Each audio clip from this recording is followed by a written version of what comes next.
Call it like it is. How you gonna be a man and we starving? Go ahead. You know? And you can walk by 5 different houses, ain't a man in either one of them motherfuckers. How we gonna be a man?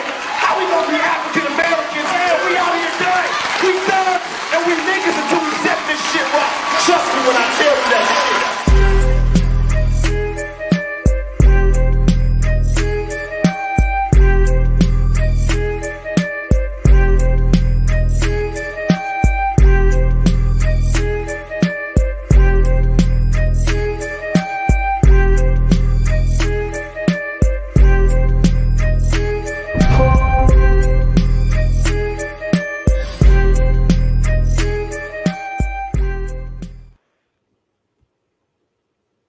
Why aren't you fired?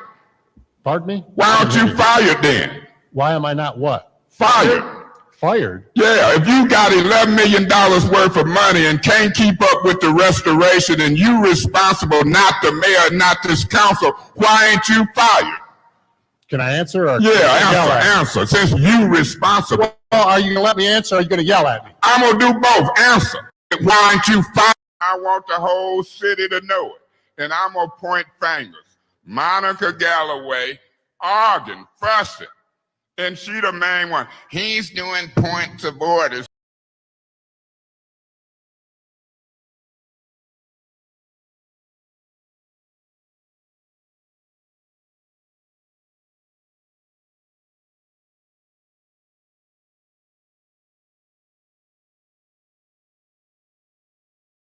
Take care of this foolishness.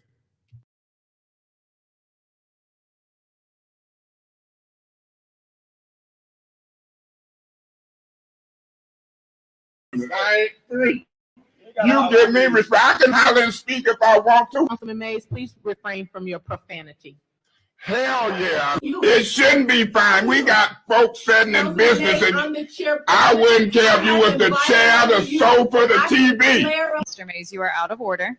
We are You out of order. All right. Go. You're talking about everybody. I ain't gonna lower my voice. Quit talking to me. What you telling me to? Tell me to lower. Okay, what if I don't?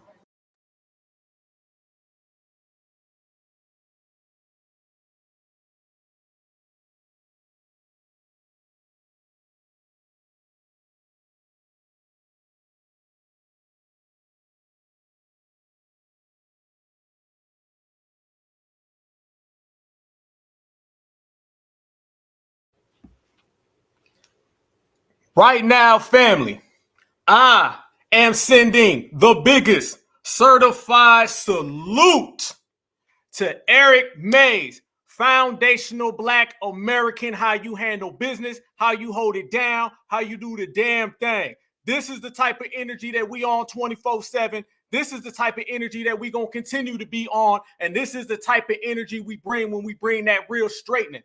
Rest in power, certified salute. May the ancestors bless you. And all of us right here in the chat, all of us certified Black society, we going to represent it in a real way. So in other words, if you got a problem with the way we conduct business, then you just going to have to deal with it. Yes, indeed.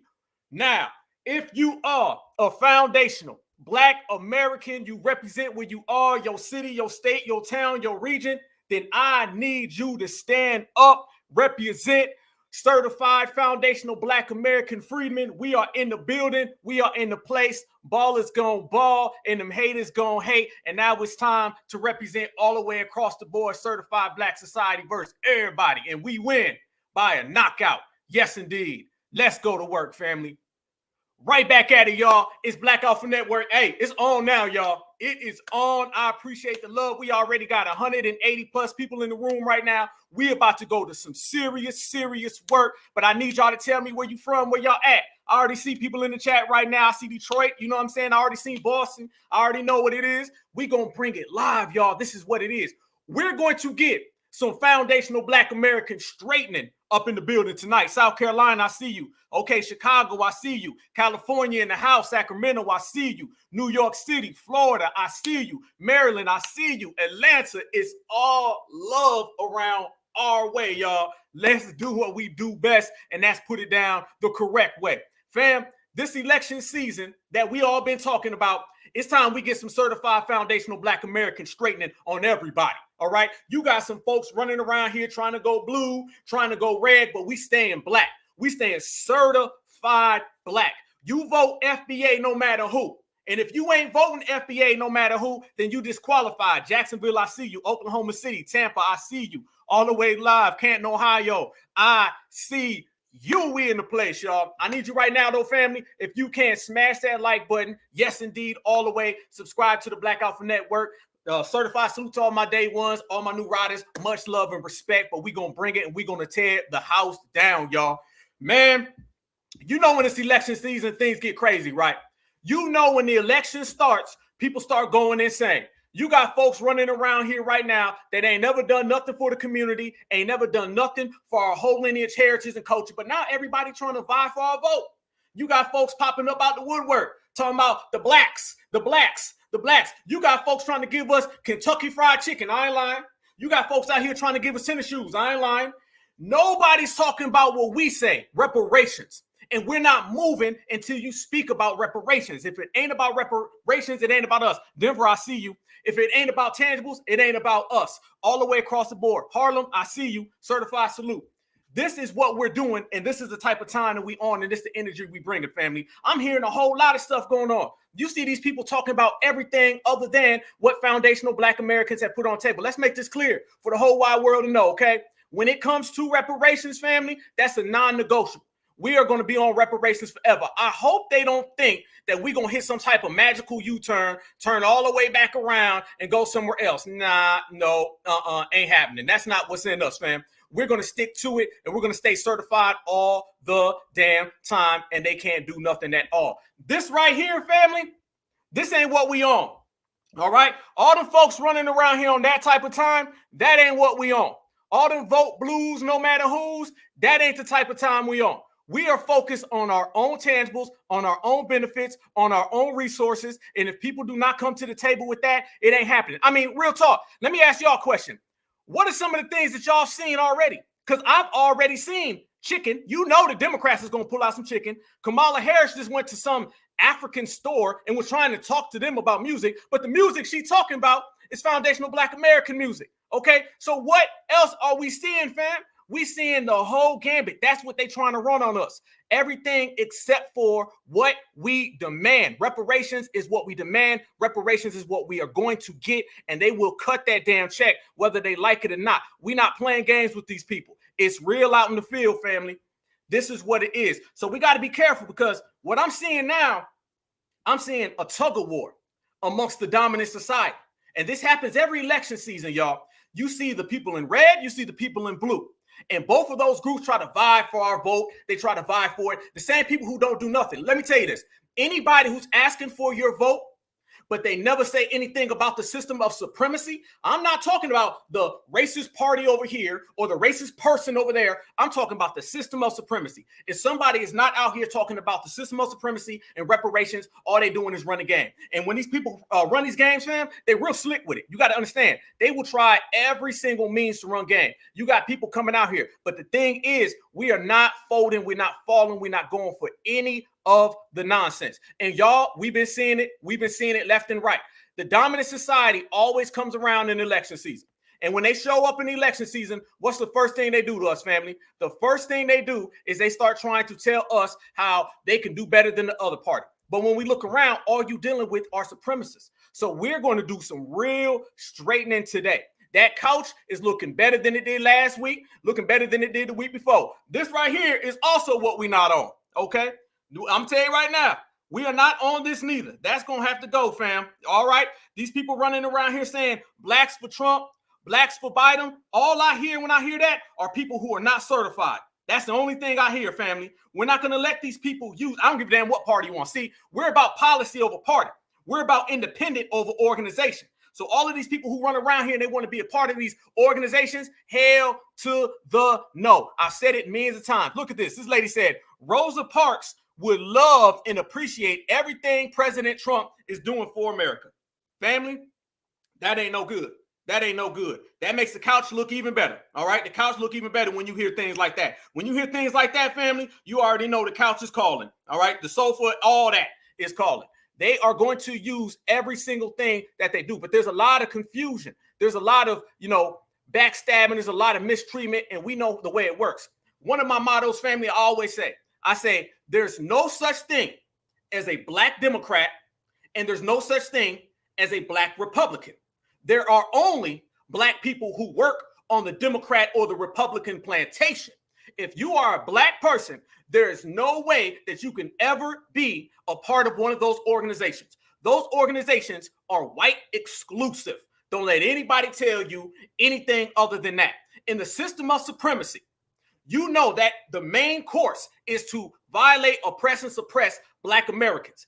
What person do you think is going to ever allow a black person to have any type of power in one of these organizations? Nobody. That is a direct contradiction and a direct violation of supremacy. What does Neely Fuller tell us, family? He says, if you don't understand supremacy and how it works, then everything else will confuse you. And that's what we see with a lot of these folks. They are ultra confused, and they tap dancing, they bootlicking, they moonwalking, they're doing everything they can to stay away from the truth, but we ain't having it. So we are not going to go down that same thing where we jump from one plantation to the other and then jump from this plantation back to the next one. The goal is not to plantation hop from Democrat to Republican. The goal is to not be on a plantation. The goal is to be independent. The goal is to get reparations. The goal is to bring it all back home to us. If you're not talking about that, then you ain't talking about anything that concerns us. So we are putting that line in the sand. We are 10 toes down, and we're letting the whole world know in this election. I don't give a damn if you got a pair of shoes. I don't give a damn if you got a bucket of chicken. If you ain't talking about a bag of money, then you ain't talking to foundational black Americans. Certified salute. Here's another one right here, family, I want y'all to see, because y'all know they've been out here heavy with this too. Yes, they have. They've been photoshopping left and right. Fam, hell to the no. Hell to the no. We ain't letting nobody run around here and use our foundational black American existence in this country for some type of come up. That's not happening. So we're going to break down on today's episode the best way that we get true political power. And political power is not identifying as a Democrat, and it is not identifying as a Republican. If you want true political power in this country, you have to maintain and sustain being black independent all the way across the board. Not halfway, not 3/5, not sort of, kind of, maybe. Nope. You got to be certified all the time. And anybody who comes around, and there's going to be a lot of people, family, I'm telling you, and they're going to be talking talk. It's going to sound real good. They're going to doctor it up, and they're going to be speaking on how they got the best for us. They can do all these good things for foundational black Americans. We should just get on board with them. And I'm telling y'all, fam, we're going to see these people coming from a mile away because foundational black Americans are not on that hustle. We're not on that con game. Look at that picture. You mean to tell me the same community that harmed, deleted, unalived our foundational black American legends, you name them all. You mean to tell me that all of a sudden these people got our back? You mean to tell me all of a sudden these people got our best interests? No, they don't.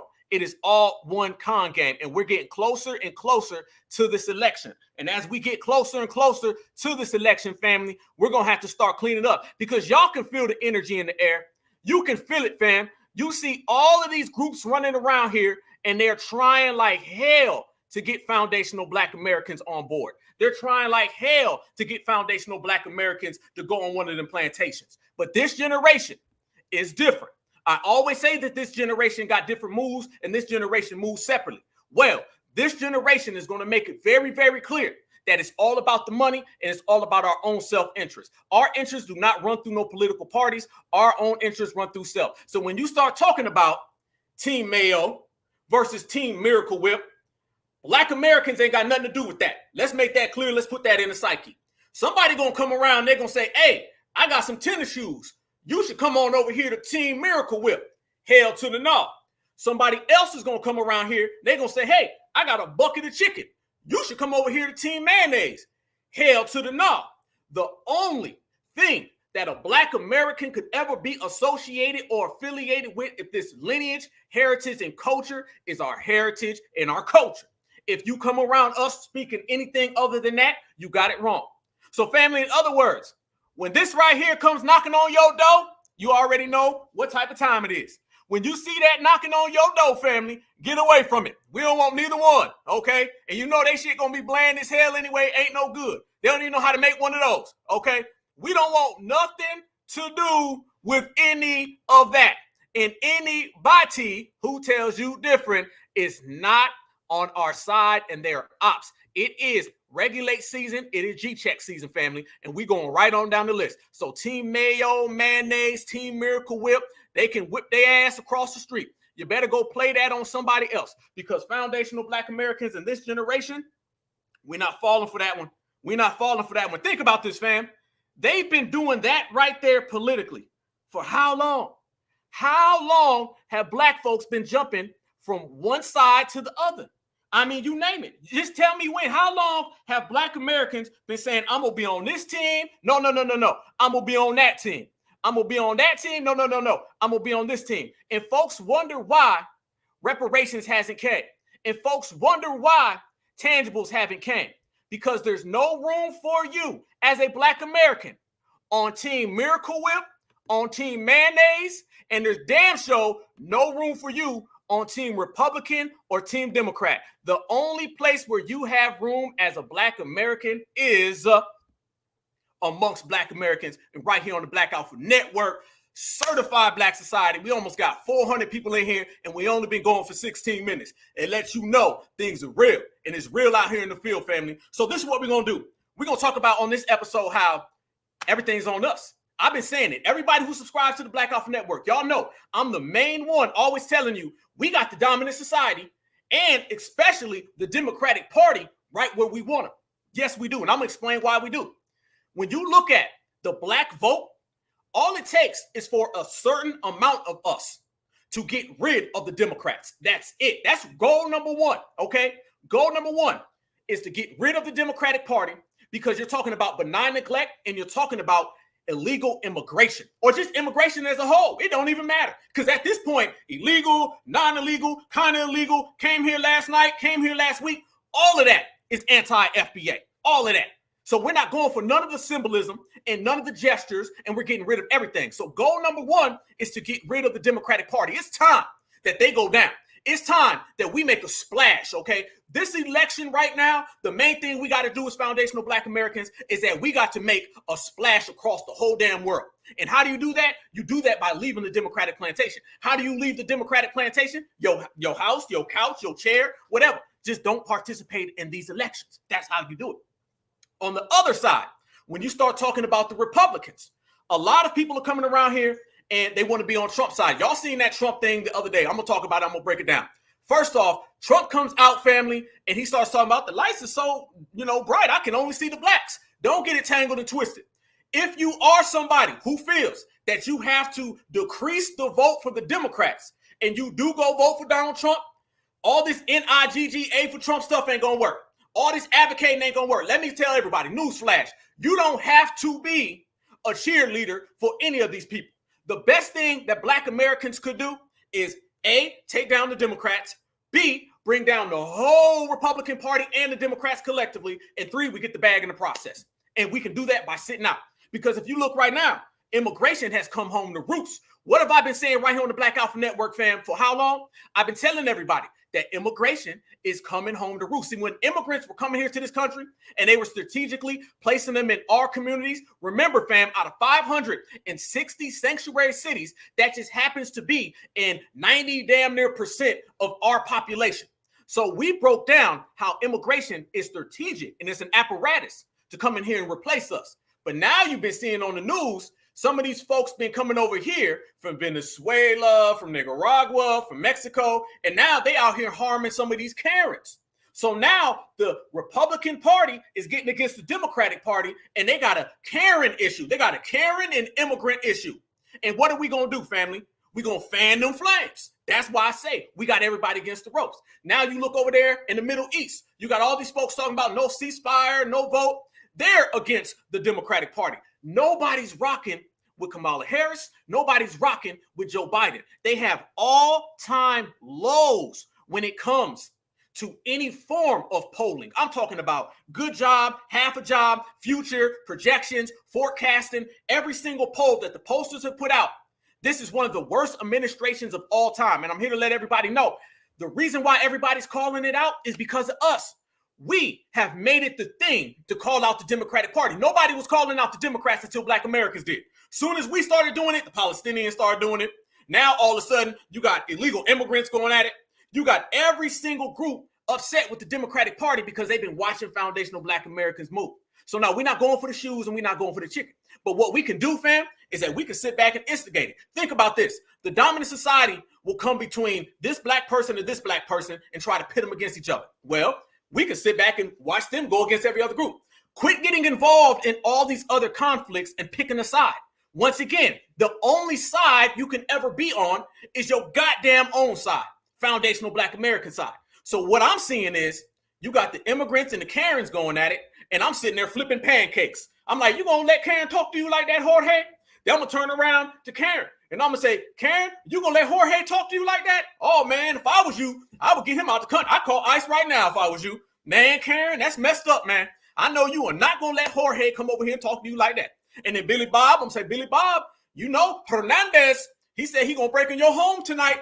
You better run. Hernandez, you better get to skipping. I'm telling you. And then I'm going to go over that side. I'm going to go over that side. And I'm going to jump all the way around. I'm going to do the same exact thing that they practiced on foundational Black Americans for 400 years. It ain't no fun when the foundational Black Americans, y'all know the rest. So this is what we're doing. And we're being strategic. And all of us in the Black grassroots, we're changing the world. This philosophy is going to be what changes the world. So the Democrats got a Middle Eastern problem. They got an immigrant problem. They got a Karen problem, a Becky problem, a Billy Bob problem, a Jethro problem. And they've always had a foundational Black American problem. And all we're going to do is just sit back and fan them flames, let it go, burn up. And we'll sit back and they're going down. So you add all of that. And then us voting for the couch. Oh, trust me, the Democrats are done. They're done. Oh, yeah, guaranteed they're done. And to the Republicans, oh, we're going to let them know, oh, we ain't jumping to your plantation. We're not going red. No, we staying Black. It ain't about blue. It ain't about nothing other than Black. It ain't about red. It ain't about nothing other than being Black. So when it comes down to this is why we got everybody against the ropes. This is why we winning right now, family. And I want everybody to see this right here. Political power has always been on the forefront of foundational Black Americans. And I would rather have Dr. Claude Anderson certified salute. Let Dr. Claude tell everybody the way that we should handle this. When Dr. Claude breaks this down, this is exactly what we're doing. We stand on the shoulders of all the ancestors. We certify, salute all the elders. We take all of their energy, mix it with ours. And I promise you, this right here is going to be why the only winner in this next election will be us. Go independent. Mm-hmm. Do not split yourself up among the Democratic Party, the Republican Party, and Independent Party. You're weaker now than you ever were. Vote as a block. Go out right now and register any and every Black that can vote. Mm-hmm. Then pull yourself out of every party and hold yourself above both of the national parties and say, I don't care who runs for an office. We will deliver our vote as a block to whoever makes the greatest promise to Black folk and deliver for us. That's who we'll vote for. And we will not tell you who we're going to vote for until the day of the election. So you actually exercise some leverage. That's right. And you demand respect. And at that point in time, they'll watch you and they give some credence to the effects of your vote. And more importantly, you should also create an independent party in this country for Black folk. So that like Ross Perot, if he runs to Ross Perot, he's trying to do that. Well, if Ross Perot runs, you're going to find a greatest move in this country to the independent parties. If a person runs for the Democratic Party, Republican Party, and Ross Perot runs, you got a three-way split. Run a Black candidate in an independent party, and that way try to take the election with 26% of the vote. Demand respect from people. Woo! Oh my God. That right there is everything that I love to hear. This is why we have our master teachers. The only reason that foundational Black Americans are getting where we are now and not yesterday is because the older generation didn't listen. Dr. Claude was speaking all of this back in the 70s and the 80s and the 90s, the early 2000s. He's been saying this. And I'm going to take something he said, family, I'm going to add it up. Nobody in the whole country should know the way we voted until the day after the election. When all the poll results roll in the day after, the third week after, the fourth week after, then they're going to find out how we voted. This little notion where we know that they're going to vote 99.9% for the Democrats, that ain't going to work. This little notion that we just going to leave the Democratic Party, hop on over to the Republican Party, that ain't going to work. How we's going to go from Uncle Joe to Uncle Trump, that ain't going to work. Foundational Black Americans are going to have to exercise political power. We're all out here. We're playing poker. We're playing chess. All right. That's why it's on us. Everybody in here. I'm for, and I'll ask everybody in chat, let's get our own voter block. How about a couch? How about that? A couch voter block. That's what we should be. Because people think that all of us have to vote as one. No, we don't. No, we don't. No, we don't. Everybody that you know that is a vote blue, no matter who black person, they can vote all they want to. All we got to do as foundational Black Americans is decrease that percentage by 2 to 3%. Do you understand that if you decrease the Democratic numbers by 3%, oh, that's thousands of people. And they're done. It's a wrap. It's over with. It's over with. And we got enough to do it. The grassroots right now is stronger than ever. So let's get us our own voter block. We got it. We already got it. Let's just put a stamp on it. Let's put a name on it. Let's get Vote Counts 2024 voter block. You can be vote blue no matter who. You can be yes, we can. You can be can't we all get along? All lives matter. Go ahead. The pastor, he can do whatever the hell he want to do. We're going to vote for the couch. And when we do vote for the couch, we have created now our own voter block. See, a voter block doesn't have to vote. A voter block just has to be aware and astute of what goes on in the political field. We know what's going on in the political field. Therefore, foundational Black Americans can do whatever we want. It's all about winning, fam. We ain't got time to waste. It's all about winning right now. This is what this era is. We are in election season. Let's get this clear. The next election is going to be in 2028. I want everybody to tell me, what do you think the immigrant crisis is going to look like in 2028? What do you think the erasure is going to look like in 2028? What do you think that our lineage, our heritage, and our culture, and every single day we're dealing with people who come over here from all across the world and they got smoke for us. They're actively trying to replace us. Do we have another 4 years of plan? Do we have another 4 years of tap dancing? The answer is no. We don't have that kind of time. If we need to win like right here, okay? This election is the most important election. And it's not the most important election because, you know, the Republicans are trying to suppress our vote or take our vote away or racism is going to go back in time. No. It's here. And anti-Blackness is here. And anti-foundational Black American hatred is here. And the only people who are going to do something about it, the only people who have the talent to do something about it is us, y'all. It's all us. Nobody has the skill, the wherewithal to handle this problem better than us. Not even the older generations. Because guess what, family? If they could, they would, y'all. If they could, it'd be done already. We wouldn't even be having this conversation if the older generation would have handled it. So guess what? It's all on us, basically, to save the damn day. And like I said, the best part about it is, y'all, we can save the day by sitting on the recliner. Ain't that a beautiful thing? You know you talented, you special, you exceptional when you can save the day by sitting on a recliner. And that's exactly what we're going to do. If we sit on the recliner, the Democratic vote goes down. Democratic vote goes down, Democrats lose. Democrats lose, immigration goes down. Immigration goes down, foundational Black Americans just got a big-ass victory. We done scored a big one. We done came up the bat and we done hit a home run out the park, across the street, through somebody's car window. Don't that sound great? And we can all do it. And as we sit here and we examine, Foundational Black American History Month is about to be over soon in a few days. We're going to go to March, April, May, June, July, August, September, October. November is election. By the time September rolls around, it's going to be hot. And foundational Black Americans, we got to strategize now to get to where we're going in the future and where we're going to the future families' reparations. This is the reparations era. This, make no mistake about it, y'all. This is the reparations era. And when we say this is the reparations era, it's not reparations because we say we want reparations. It's reparations because we got to get it. I'm telling you right now, 2028, fam, we're not going to be able to get no reparations because there's going to be everybody in this country. They're going to be giving them to Jorge and Julio Gonzalez. Yes, they will. Unless we do something about it today. And that's the type of time and the energy that we're on as certified foundational Black Americans. And we will keep that same energy. And there's not a damn thing that anybody can do about it other than bow down. So when we speak about that, family, the only thing left to do is go ahead and sit on that couch, sit on that recliner. I told you, I have an election special. I'll broadcast live from my couch and we'll sit here and we'll watch the poll results roll on in, family, and we'll laugh at them. Because you're going to see a different generation make a whole different set of moves. And these set of moves are going to be ones that benefit us only and us exclusively. Now, with that said, family, let's talk about some of these ops who are going to come out the woodwork. Dr. Claude Anderson also spoke about that. You're going to have people who are going to come out the woodwork. And when they come out the woodwork, they're going to be trying to pull us in every direction. That whole conservative federation thing that Trump went to, you're going to hear a bunch of stuff sprinkled in there that sounds good. But when you peel back the layers, you're going to see a bunch of anti-blackness because I didn't hear reparations. Again, I did not hear reparations. Everybody knows that reparations is the biggest policy with the most momentum going on in the whole country.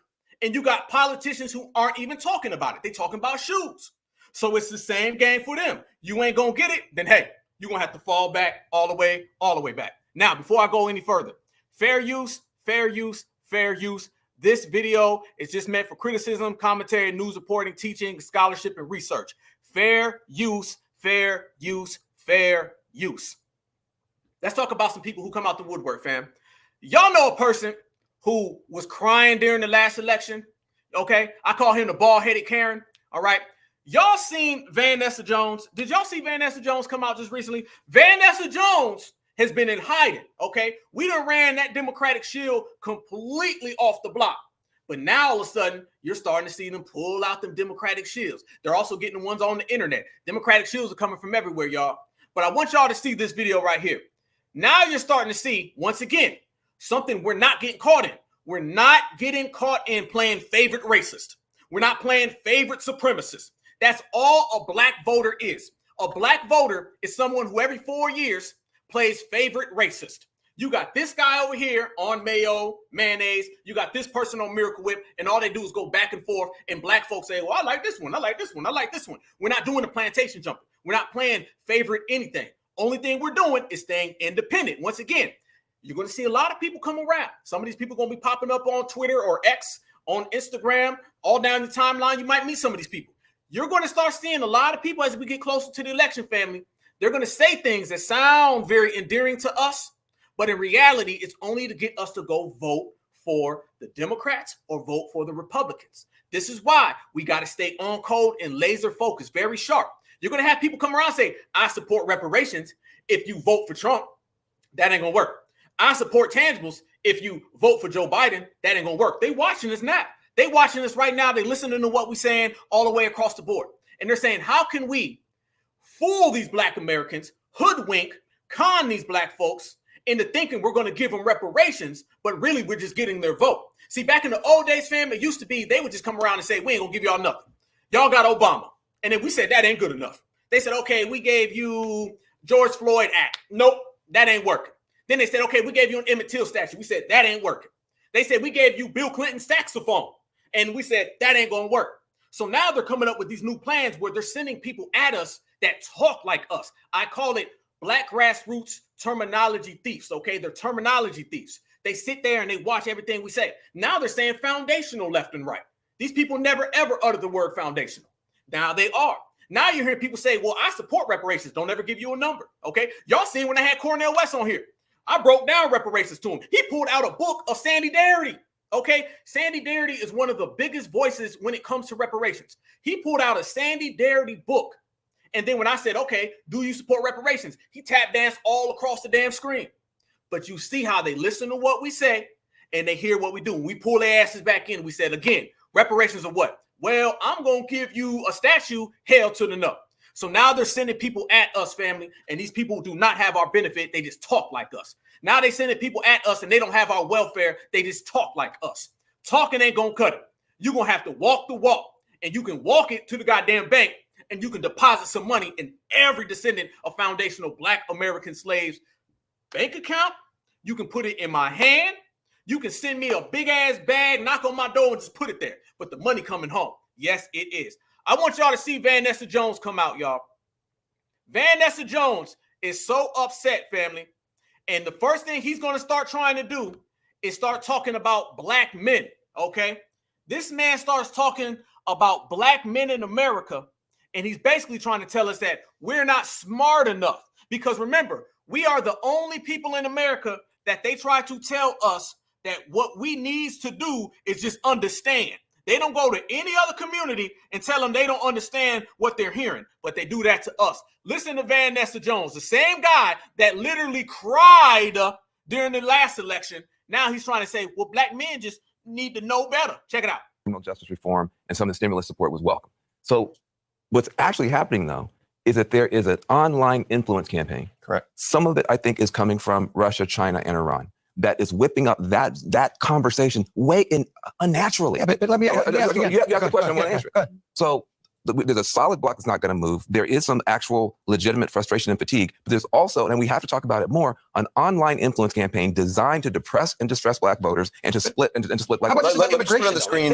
Let me just look at poll numbers. 2000, going back to 2008, seeing some sort of a shift among black men siding with the Republican Party. We put that up for McCain, 5%. Romney in 2012, 11%. Donald Trump 2016, 13%. Donald Trump 2020, 19%. Can I put it out there that it says black male support? And one thing we're not acknowledging is the growing gender divide that is happening across the board with partisanship. That right there. Look at that, family. Within a few seconds, you already heard them talking about a gender divide. Fam, we sit here and say all the time that they try to hit us with a gender divide. Y'all know I'm always saying the gender divide is not working. They are trying like hell to hit us with a gender divide. Foundational Black American brothers and sisters are more unified than ever, and they don't know what to do. So now they're trying to tell us there's a gender divide. There's no gender divide. She wants there to be one. That's what it's really about. She feels if they can get a gender divide, then they can run all the old politics, all the old hustling, all the old con games. That is not really what's being said, family. That's what they're trying to create. They're trying to create it. Listen to how, within that small frame right there, y'all, they already start talking about a gender divide, and they already started talking about how black men are just not understanding. And they brought up Russia. They brought up Russia like this is the damn Cold War. This ain't the 1960s. And we're the only ones they do this to, family. We are the only ones that they try to hit with the whole Russia thing. One more time. That is whipping up that conversation way in unnaturally. Yeah, but let me ask you have a question. I want to answer it. So there's a solid block that's not going to move. There is some actual legitimate frustration and fatigue, but there's also, and we have to talk about it more, an online influence campaign designed to depress and distress black voters and to split and to split black voters. Stop right there. This man is trying to tell us it has nothing to do with us actually demanding reparations, demanding policies, demanding benefits. No. It's Russia. Russia is the main reason why foundational black Americans don't want to vote for the Democratic Party. Not their benign neglect, not their false policies, not their broken promises, not the dirt that they put on us for 60 plus years. No, we just are not intelligent enough, and it's really about Russia. This is the same exact thing they pulled on us in 2020. It is denial. The fact that we are breaking down and dismantling the Democratic plantation, and they cannot stand it. This is the man who was crying. This man went from crying now trying to tell us basically, translation, we ain't smart enough. Let me just put on the screen. Let me just look at poll numbers. 2000, going back to 2008, seeing some sort of a shift among black men siding with the Republican Party. We put that up for McCain, 5%. Romney in 2012, 11%. Donald Trump 2016, 13%. Donald Trump 2020, 19%. Can I put it out there that it says black male support? And one thing we're not acknowledging is the growing gender divide that is happening across the board with partisanship, that men. Listen to that right there, y'all. You see what we talking about. They don't respect foundational black Americans. And good, we don't respect them neither. We don't respect them neither. Anybody who comes around here and benefits off of the pain and the suffering that our people have had to endure and deal with. And I'm not just talking about since Joe Biden showed up. Now, we all know Joe Biden is about 3,000 years old, okay? So maybe as long as he's been around, okay? But in terms of slavery, they use that for votes, okay? They use civil rights for votes. They don't ever use Reconstruction. They don't ever use us actually building this country. The only thing they do is they say, I just seen a young black child who was harmed, Tamir Rice. Let's put that in the campaign ad for the Democrats. Oh, there was a young, beautiful black sister who was sleeping, no door knock. They came in and they harmed her, Breonna Taylor. Let's put that in the campaign ad. Oh, George Floyd, campaign ad. Oh, there's another one, Corinne Gaines, campaign ad. This is what they do. Jordan Davis, campaign ad. Nobody likes black Americans getting harmed more than the Democratic Party. Why? It's because they use that for their campaign ads. Their campaigns towards us are 99% what has happened to us racially, and the other 0.5% is KFC. So it's either going to be slavery or chicken. It's going to be oppression or chicken. It's going to be brutalization or it's going to be chicken. This is what they bring to us, family. And we're not going for that no more. We're not going for that at all. They literally threw the black man, black woman divide. They're mad because it ain't working. The dominant society is mad. That's why I say we winning right now. That's why I say this election, we got them in a chokehold, y'all. Yes, indeed. Okay, metaphorically. Because at the end of the day, when we move forward and we continue to stop all these things, they have nothing else to do. They're literally going back in time. Look at this one, y'all. Y'all remember when Stacey Abrams came out and she straight up said, well, you know, I would have won if it wasn't for the black men who didn't vote for me. Watch this. Y'all remember this right here, y'all? Watch how Stacey Abrams and Joyless Reed were trying to basically make excuses to why black folks don't vote for them. And what's the first thing they did? Gender divide. Watch. I am confused as how somebody who is actively working to suppress the votes of black people, which does include black men, could ever have an effective week with black people. Is there a black male Brian Kemp sort of fan base? And if so, maybe is it divorced from the voter suppression piece? I'm confused. Well, 10% of black voters are conservative.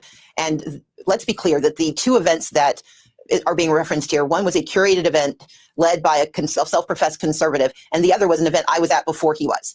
But let's put that aside. Let's also talk about the fact that today I was with black and brown business owners, small business owners that invited us to come and talk about our plan. Uh-oh, black and brown.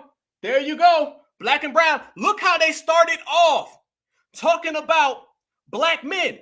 Black men and women are the only people in this country that get separated whenever they talk about a race or lineage or an ethnicity. You've never, ever heard them come on television or anywhere and say the Latino woman vote. Family, let me ask y'all this question.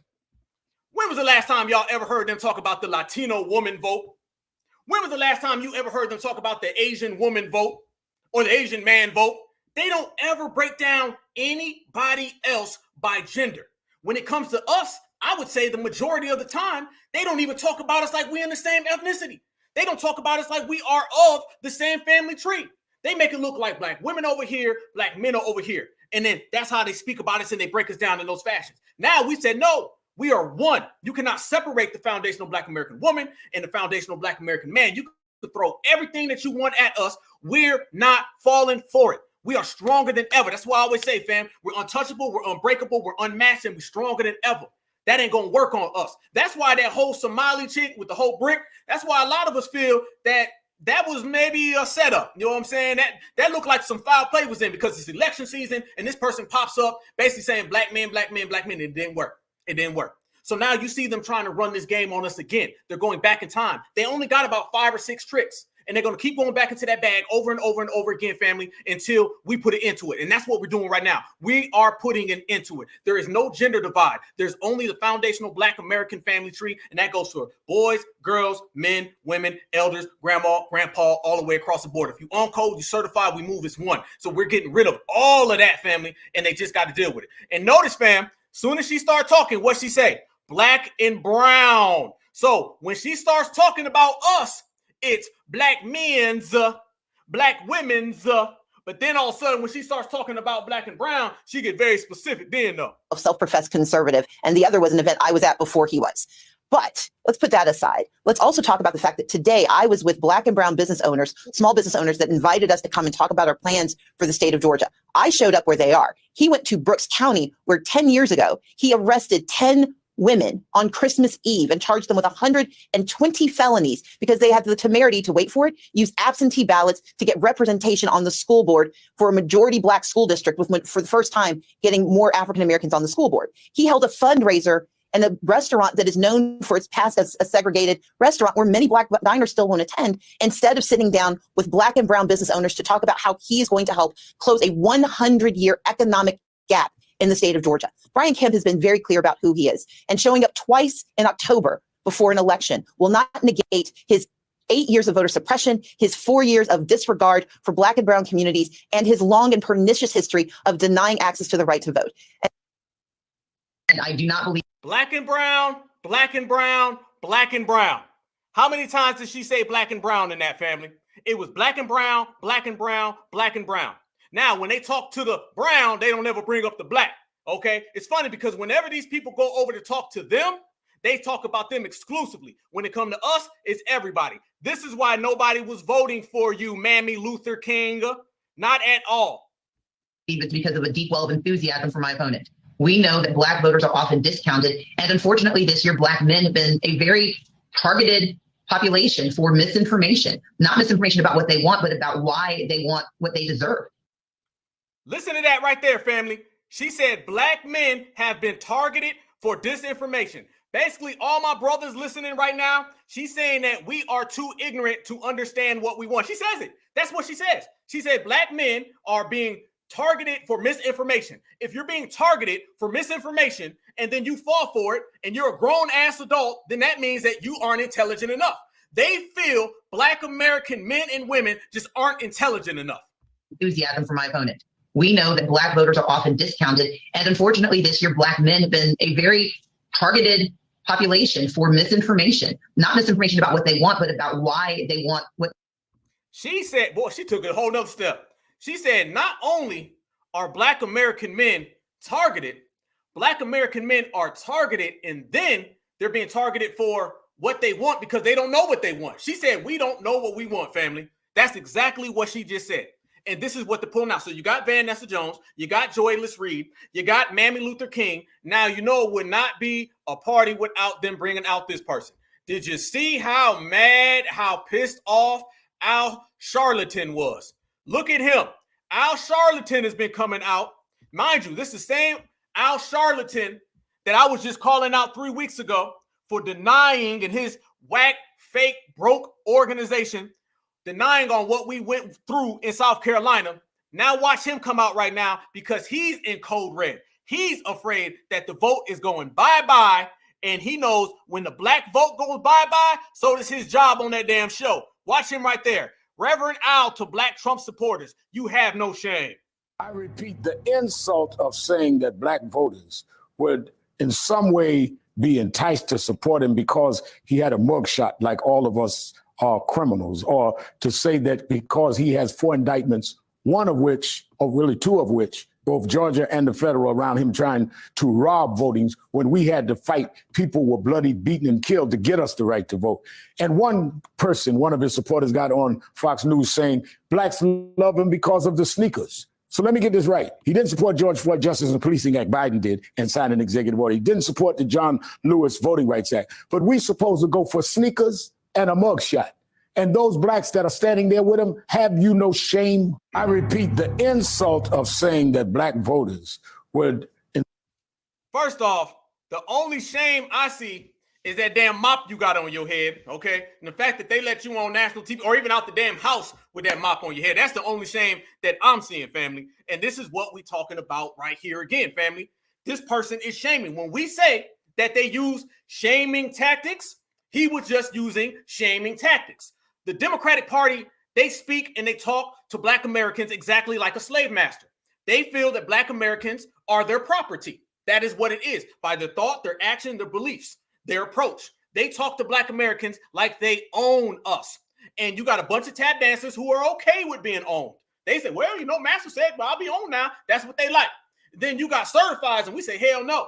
What has changed, though, family, is back in the old days, all the folks who were okay with having a barcode on them folks now are being pushed out the door. And foundational Black Americans are certified. We are the ones who are in full control and full command. So Al Sharpton runs around here and says that. Vanessa Jones ran around here and said what he was saying, and he probably went cried, okay? Then you had Mammy Luther King and Joyless Reed. And y'all know the main person who's going to pop up out of nowhere and start talking that nonsense is Roland Martin. Roland Martin is mad right now. Oh, he real mad. Roland is completely mad because remind y'all, if the Democrats lose an election, all the Democratic shills are out of business. You don't get no job in supremacy if you can't fool Black folks into voting. You got one job to do. One job. That is to go out, try to tell Black Americans who to vote for and how to vote for them. Tell us that we just don't understand it. And if you fail at that, then your ass is going to the unemployment line. Your ass is getting a pink slip. So all of them are sweating right now. They're scared. They're scared, family. Why are they scared? Because they know that they're getting closer and closer to that unemployment line. The unemployment office is calling for their ass because we're not going to go vote. So when I say we got the power to not vote and dismantle the Democratic Party. We got the power to not vote and to end the Biden-Harris administration. And we got the power to not vote and send all the Democratic shills to the unemployment line. Why do you think you're not seeing any W Democratic shills come out and talk to us? How come you don't see any Latino Democratic shills come out and talk to us? You're only seeing the black ones. Why are you seeing the black ones, fam?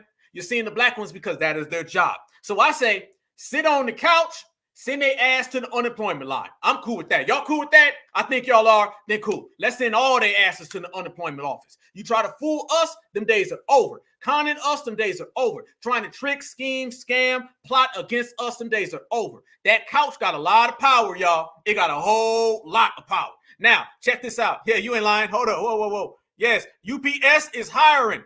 You can go on down to UPS, go get you that application. You know what I'm saying? You can drop off the Amazon box, you know what I mean, at the house, because that's about all you good for. Go on, pull on up, because the days of the sellouts are over. And I'm loving it, y'all. We just talked about broken tool season with Fannie the Mammy. Look what she's going through.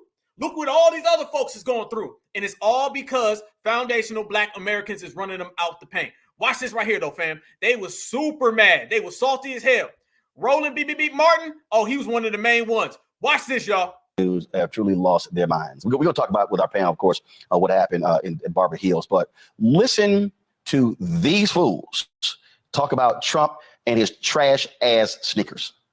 I mean, he talks about these MAGA threats and how it's unraveling society. I've got a couple of people I'd like David French to talk to, Justice Kavanaugh, Amy Coney Barrett, and pro-lifers who had their clinics firebombed in the last year. I mean, this is completely unhinged. Look, there's a lot of violence happening in America, but to try to somehow throw all of that at Donald Trump's feet, even with those gold high tops, I think this is a bridge too far. But look, every time they try to say Trump, they try to stop him at a trial, or they try to throw all of this, sludge at him, he somehow survives, which must drive his opponents crazy, because even the sneaker thing, I was on social media last night.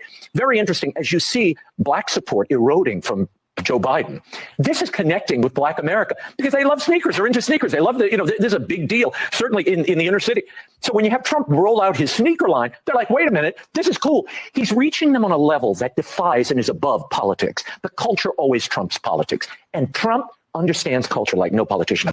This right here, family, is exactly why we're not picking the plantation. Now you done slid on over to Red, and Red is over there saying, well, Black folks love tennis shoes. Go and get the tennis shoes now, y'all. Go ahead, man. Them tennis shoes, man, that's what Black folks like. I said it. One side wants you to have some damn tennis shoes, and the other side wants you to have some chicken. That's all they providing for us in this election. So we're going to provide for them the couch. But check this out. Now, all of a sudden, Roland B. Martin wants to get black now. Now he want to get black. Watch how mad and angry he gets, because they only get upset when a Republican says something. If it ain't a Republican, they completely cool with it. Watch this. I've ever seen.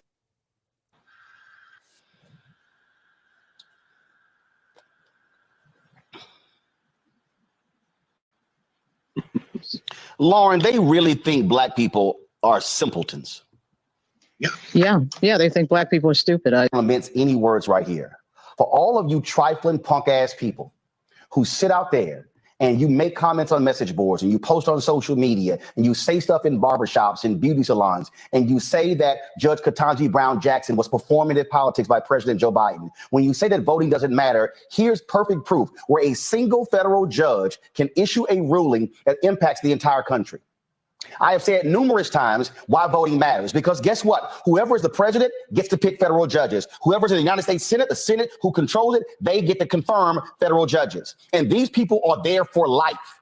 And so for all y'all people who love to sit here and talk about who's a Democratic shield and this, that, and the other, do understand that these federal judges can impact your Black ass every single day. There are people who literally are sitting in prison because some conservative federal judge will not look at the evidence that could free them from jail. There are people who have been sent to prison and they have been freed because of federal judges. Federal judges, the power that they have is enormous. If you need any further evidence that one federal judge in Amarillo, Texas can issue a ruling that impacts the entire country, but you still have these simple Simons out here who say voting is a waste of my time, I don't see anything changing. Well, guess what? The folks who oppose you, they are voting. Hey, look at all the chicken grease.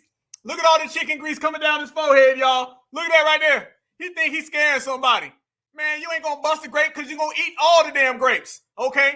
You better go save that for Kentucky Fried Chicken when they mess up your order, all right? You better go save that for Longhorn Steakhouse when your steak is not hot. You better take that all the way back. You better calm that all the way down. Holden be thinking he's scaring somebody if he don't roll his big ass back to the producer's table and sit still. Okay, go dance with Hillary because that's about all you gonna do. But I want y'all to notice. Y'all remember he said this right here. Check it out. This is what we say about these people, fam. They try to flip-flop all over the place. Watch what he says.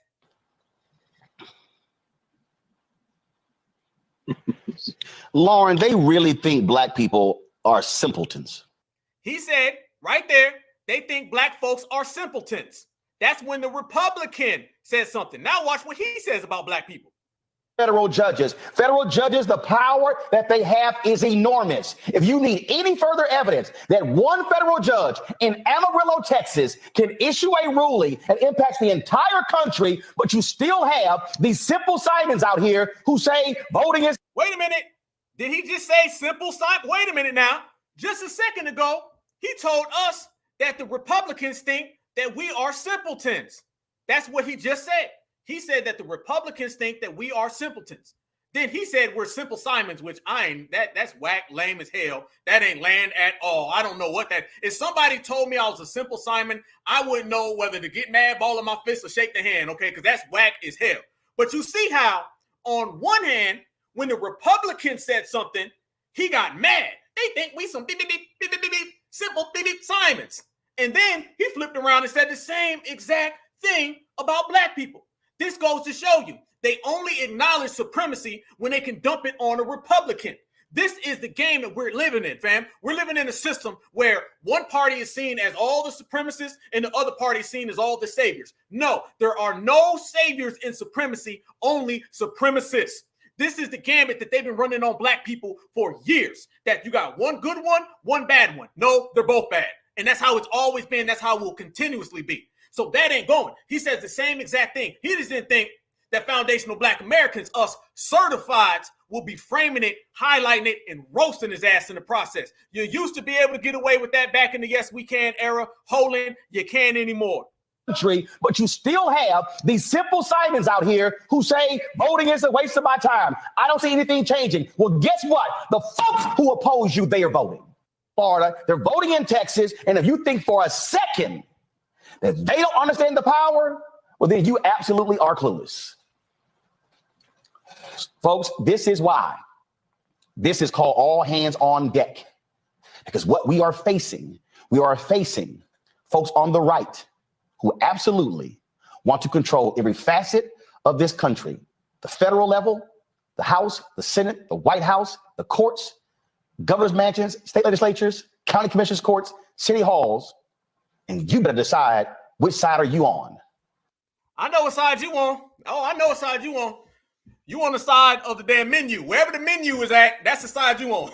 So if the menu's on this side, that's where Holden is. You can find him over there. If the menu is on that side, you can find, matter of fact, he on the side of the whole fucking kitchen. That's where he's at, okay? Roll the hell on out, all right? You're done. That's why you got fired. I told y'all, Holden Martin is literally trying to audition for a zaddy. The man is a slave who has no master. He just out here being a slave for free. He ain't got no master at all, okay? Because all his masters done fired him. He done got fired from this master, from that master. Hillary Clinton don't answer his calls. Bill Clinton, Obama, nobody answers his calls no more. How do you fail at being a damn Democratic shield?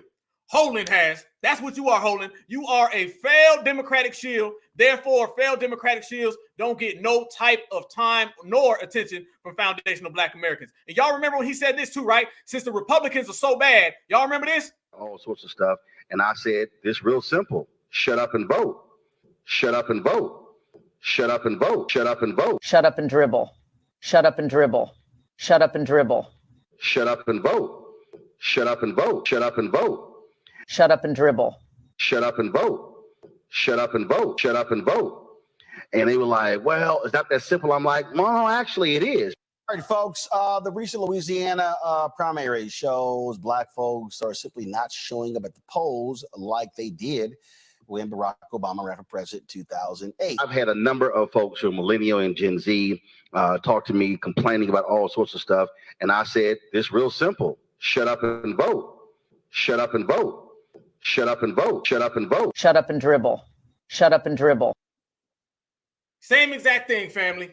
The same exact thing. Don't let nobody run around here, y'all, and try to tell you that one side is good and one side is bad. That's what we're doing. See, in order to get on code, in order to make change, one of the main things that you have to do is that first, you got to get rid of every misnomer and every myth. That's what we've been doing in this generation, y'all, ain't we? That's what we've been doing. We got rid of all the fake things like African American. We said that is not of us. We done got rid of it. Boom, it's gone. We also have gotten rid of this thing where there's only one bad party and both of them ain't bad. No, we realize that both of them are bad. You cannot participate in the voter process believing that one is the savior and one is the supremacist. And this is why black folks keep running back to the Democrats, because in their head, their psyche thinks that they're the good guys. That's what it is. There aren't no heroes and villains in the system of supremacy. They're all villains, all right? There ain't no Batman. They're all jokers. That's just what it is, real. And Roland's a big joker, a real big one.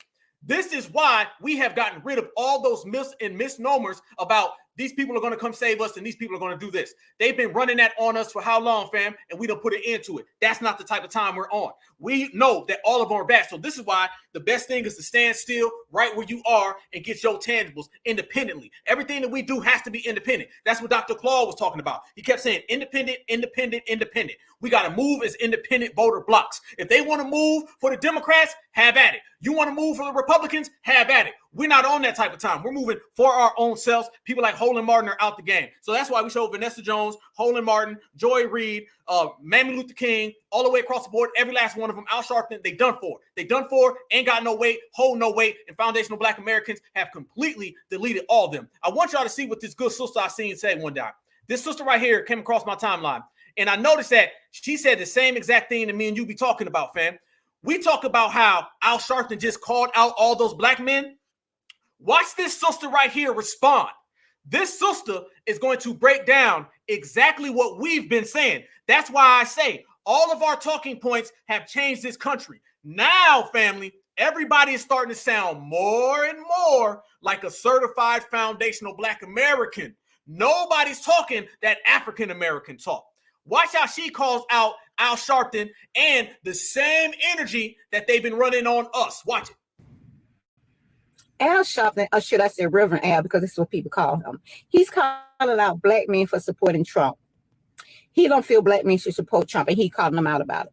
Now, for anyone who don't know who Al Sharpton is, he's the race hustler who do the bidding of the Democratic Party. Every time the Democratic Party needs somebody to go in and tell blacks who to vote for, he's one of the people they send in. And Al Sharpton is constantly going to these Democratic-run cities, tell blacks they need to vote for Democrats because Democrats love them. Democrats have their best interests at heart. Democrats are always going to look out for them. While those same Democrat cities that are ran that he's asking people to vote for, the poverty level is ridiculous. The crime level is through the roof. The schools and education level is horrible.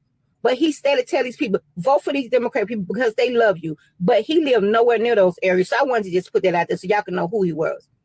And of course, he had to bring up the Central Park 5. But I want y'all to remember, he brought that up because there's not too much else he could say about Trump. But after the Central Park 5, he still was hanging with Trump. So I want y'all to take that in mind. Think about that. If this man is such an evil person and he, the Central Park 5 incident, why did Al Sharpton continue to hang with him? Y'all better stop following this stuff blindly. Okay, my question to Al Sharpton would be this. Why didn't you call out black men when they supported Kamala Harris after she locked thousands of blacks up for marijuana charges, then went on Charlamagne the God show and laughed about smoking weed? When Charlamagne the God asked her, did she smoke weed? She laughed about it and said, yes, she locked up thousands of black men, thousands of people of color for smoking weed. Why didn't you call them out for... Talk that talk, sister. Supporting her. Why didn't you call black men out for supporting Kamala Harris when she had an innocent black man on death row in California?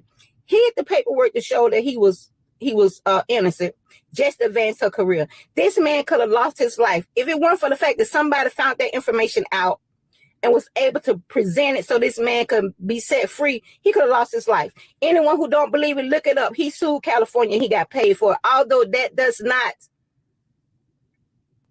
help the things he probably went through in jail, mentally and physically.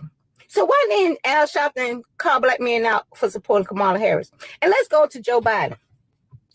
Why didn't Al Sharpton call black men out for supporting Joe Biden? You know, Joe Biden, the same man who said black men were predators who can't be rehabilitated, the same white man who fought against busing and said he didn't want his children going to school with blacks because it'd be a racial jungle. Why didn't Al Sharpton call black men out for supporting him? Why didn't Al Sharpton call black men out for supporting Joe Biden when he said all blacks think alike?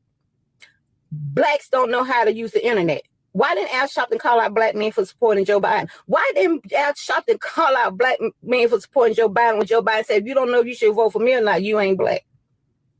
Why wasn't black men called out for supporting that? Oh, because Joe Biden is a Democrat. A Democrat white men can say and do whatever they want to blacks. That's fine. Whoa, I got to run that back. That right there. This is what we say, family. We have accomplished more in the last 5 years than the last 50. Nobody would have made that observation. Nobody would have said that statement if us in the black grassroots weren't popping like we are. Say it again, sister.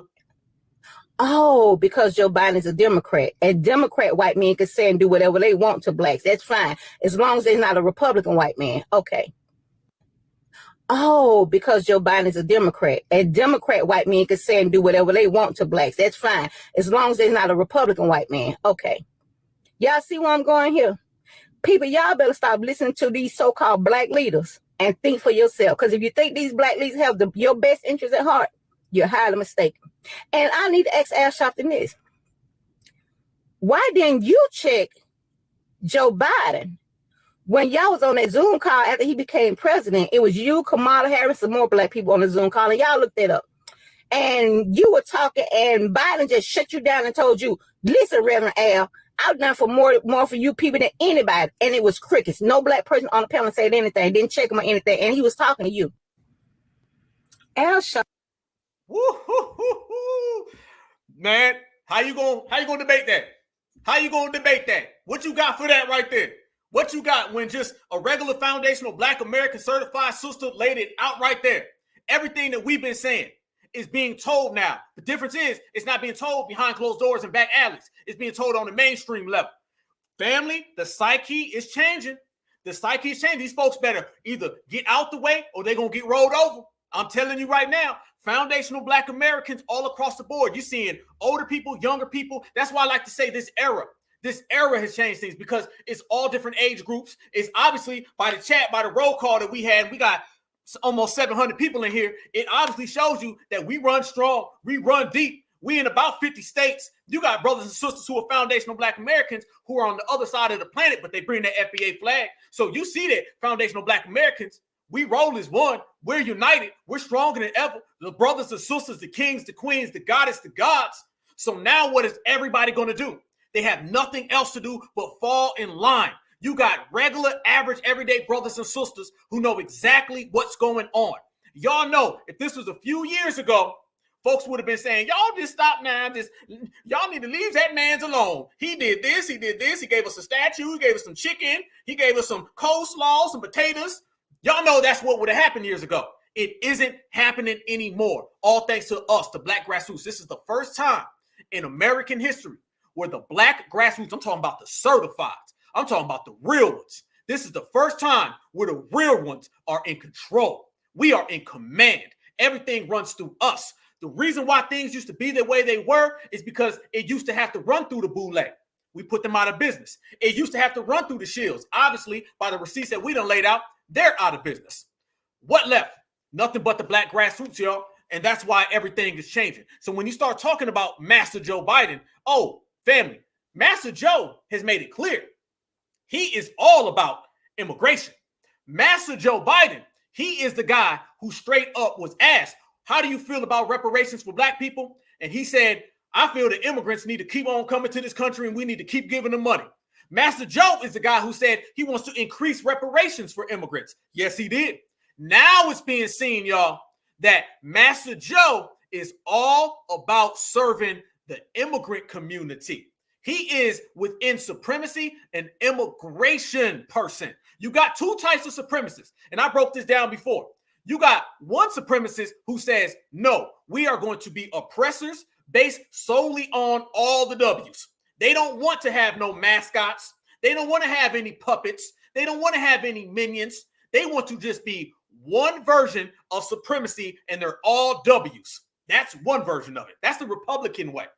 Then you have the Democrat way when they say, no. Let us bring in a couple people from Mexico, Nicaragua, Venezuela. Let's bring in some folks from Africa. Let's bring in these people who deep down inside want to beat us, and we'll let them do all the heavy lifting. See, foundational Black Americans, we are the only lineage, heritage, and culture on this earth that has never bowed down to supremacy. You're talking about whole countries, whole continents have never stood up to supremacy, but we have.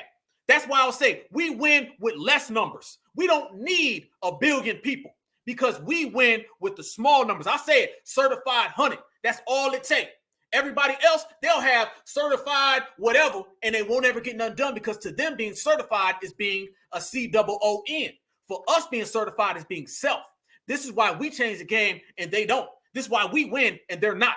So when you see the version of supremacy that Joe Biden subscribed to, that's the version that says, let's erase foundational Black Americans with people who look like them, or people have a similar story, or we'll just make up a story. Okay, we'll say 50-50 with hip hop. Why y'all think the Democratic Party got so far behind Hip Hop 50? Let's be real. Now that we look at it, who made up Hip Hop 50? Where did that come from? I'm talking about the hashtag and all that. Hip hop has been around for years. I don't remember anybody talking about hip hop 25, hip hop 30, hip hop 40. We all know hip hop is older than 50 years. Who came up with this whole hip hop 50 thing? Now we're starting to see, fam, as the dust settles, the smoke clears, hip hop 50 was a creation of the Democrats, and it is associated with the erasure. Hip hop 50 can be directly associated with immigrants built this country, with we all need to open the doors. We all need to bring in a migrant, adopt a migrant, and Hip Hop 50. It all goes together. Do not separate Hip Hop 50 and the migrant crisis. They go hand in hand. Why do they go hand in hand, y'all? It's because they both are main key factors in the erasure of foundational Black Americans. Why do they want to erase foundational Black Americans? For everything I just said. We the only want to stand up. We the only want to fight back. And now you're starting to see that version of supremacy, which is Joe Biden's, and now it's going against Donald Trump's. Donald Trump wants to close the borders. Joe Biden wants to keep them open. Now, foundational Black Americans are right where we need to be, right in the center. And we can say, we're not going to vote for you, or we can threaten to vote for this guy. But what we're going to do in the process is that we're going to get the victories that benefit us. This is why we have been so on it. And I've been talking about it from day one. This right here is what you get when you deal with Master Joe Biden, somebody who is a clear-cut immigration supremacist. That's the term that we're going to have to start calling these people, family. These are immigration supremacists, all right? Donald Trump is not an immigration supremacist. He is basically an in-house supremacy. He wants to do all his supremacy in home. He doesn't want any other outsiders. Now, when you start talking about Joe Biden, you get this right here. You ain't Black. They are the future of America. And you ain't Black. This is a nation of immigrants. That's who we are. That's why we're who we are. That's what makes us different, and we should invest in it. And you ain't Black. The reason we're the country we are is because of immigration. And you ain't Black. Public school students who are Latino, 28%. They're all going to own the country, man. We better darn well make sure they have every opportunity they have. And you ain't Black. Y'all gonna own the country. Y'all gonna own the country. Y'all know straight up, your Republican, conservative, in-house supremacist, he would never say something like that. But your immigration supremacist, he'll say those things because he wants new recruits to come in and to serve the dominant society and do all their heavy lifting.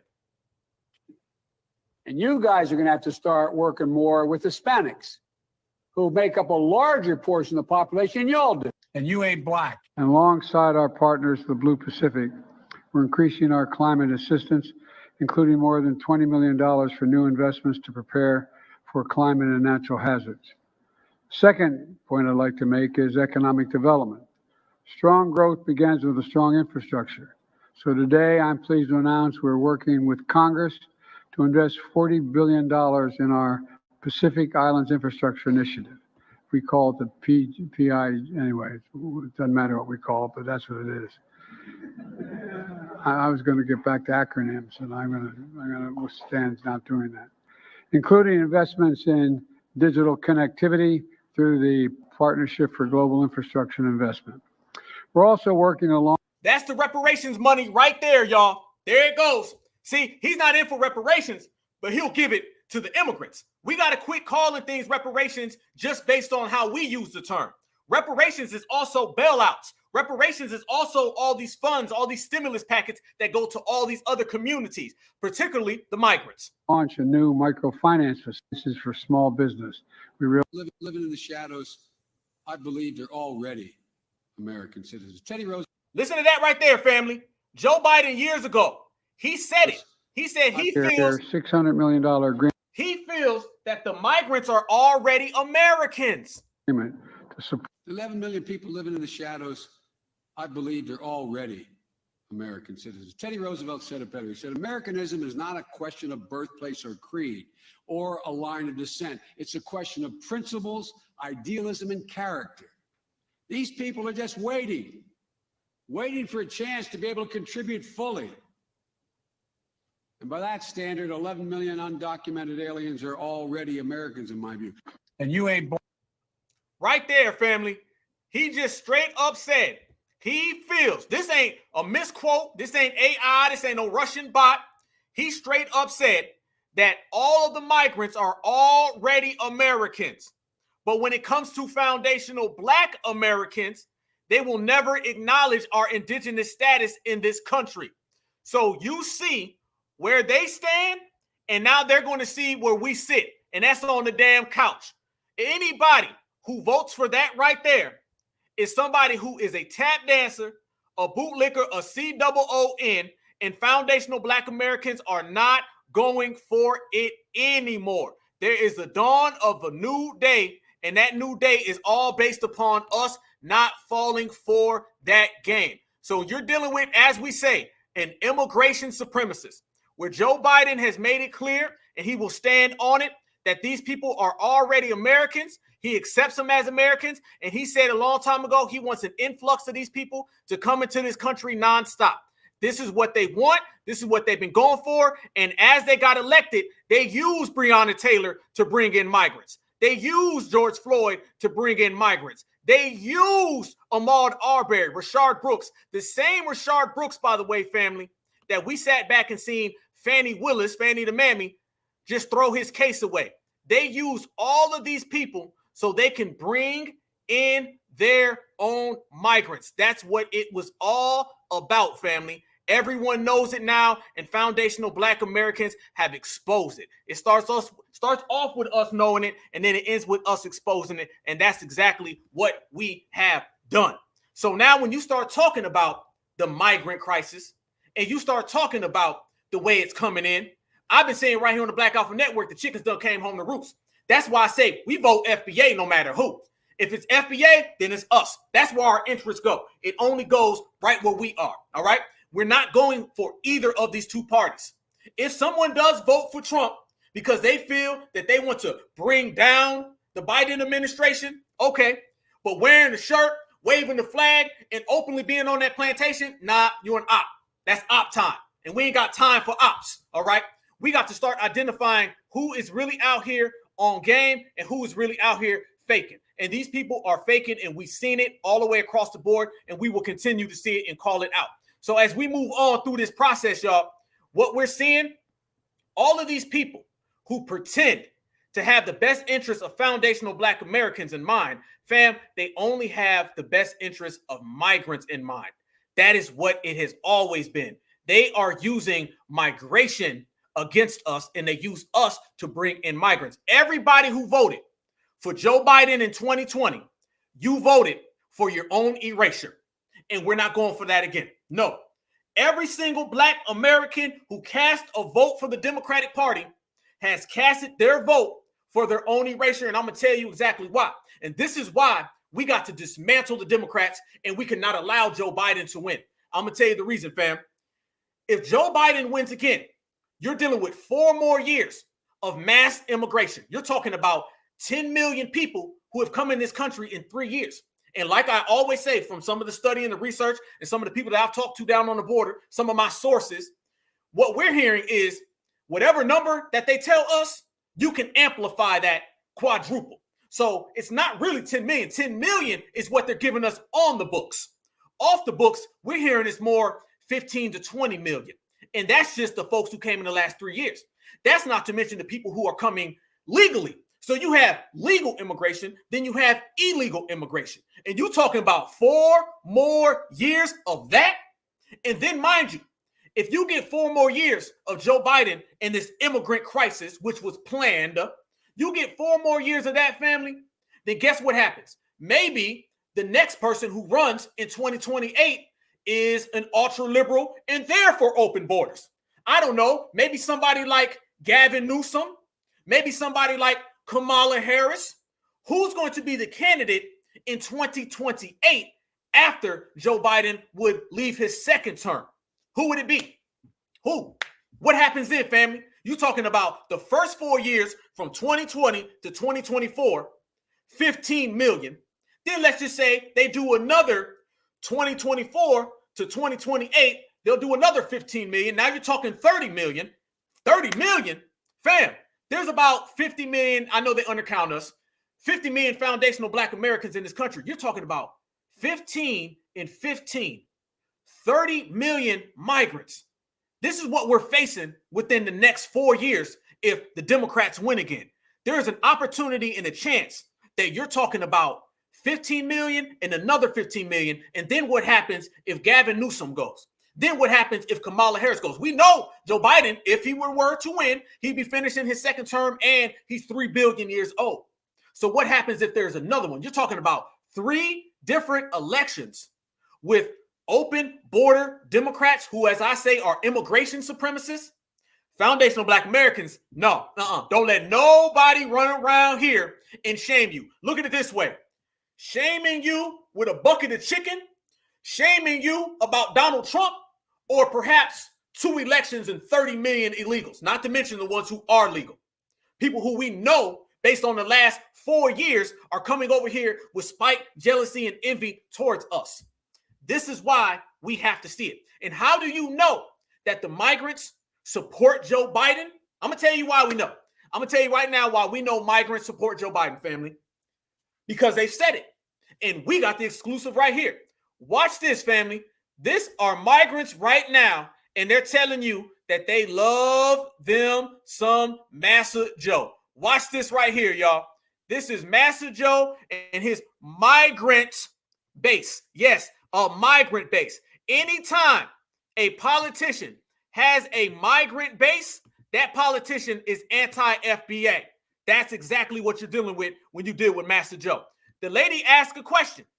She says, who is best for legal immigration? Donald Trump or Joe Biden? And I want y'all to see the answer from the migrants. And it is clear as day, Joe Biden. ¿Quién es mejor para el inmigrante ilegal? ¿Donald Trump o Joe Biden? Joe Biden. Joe Biden. ¿Cuál es mejor, Trump o Joe Biden? John Biden, de igual manera. Joe Biden. Trump or Joe Biden? John Biden. Trump or Joe Biden? John Biden. Joe Biden. Trump or Joe Biden? Joe Biden. Joe Biden. We're asking for Joe Biden to help us accomplish our dreams here, and so we can get ahead. Why would a migrant come to the United States of America and openly say that he prefers Joe Biden over Donald Trump unless Joe Biden has been giving them all types of tangibles, all types of benefits, all types of money, breaking them off dollar bill, y'all. So the very fact that the migrants are pro-Joe Biden, it lets you know that we need to be anti-Joe Biden. Simple as that. See, it ain't that deep and it ain't that complex, y'all. It's very, very, very, very, very simple. When you start talking about people who are saying, Biden, we want Biden as president, yay! When you start seeing them people, when a person jumps over a fence and then he wants to cast a vote, boom. And not to mention casting a vote. You're seeing migrants get all types of benefits. That's why I say we got to be very careful with the term reparations. We know what reparations is for us, but just because they don't call them reparations for everybody else does not mean they're not getting reparations. When you start to see migrants getting billions of dollars, trillions of dollars, when you see them getting free cell phones, free scooters, 5-star hotels, meals, travel packages, when you start to see migrants actually get adopted, all of these are reparations for them. You're giving migrant reparations. That is what Joe Biden and his administration have been doing since day one, handing them all the way out, and we've all been seeing it and noticing it. Foundational Black Americans have been the main ones calling them out. And as a matter of fact, like I just said, how do we know that the migrants support Biden? Is because they said it. How do we know that Joe Biden is giving them reparations? Is because Joe Biden said it. One thing about the Black Alpha Network family, I would never say something that I don't have a receipt to prove it. I got the receipts to prove it. A lot of y'all may remember this episode. I played it before, but I want to play it again, family. That's one thing. We keep sticking them with receipts, and we keep running it back, and running it back again. Watch this right here, family. Joe Biden straight up says, and your team, he wants to give. This is when he was talking to the Mexican president. This right there. Look at the time, fam. Look at the date. All right. Friday, November 17th, 2023 at 2:44 p.m. Eastern Standard Time. Last time I checked, that was just a few months ago. And last time I checked, if you fast forward that date to 2024, the election would have already came and went. Watch how Joe Biden says he wants to give them increased reparations. And he also said he wants to open up more pathways to bring them here faster. We ain't lying. Receipt time. We've seen our cooperation address historic levels of migration. And I want to thank you, Mr. President, and your team. I really mean it for the cooperation and your leadership in taking on.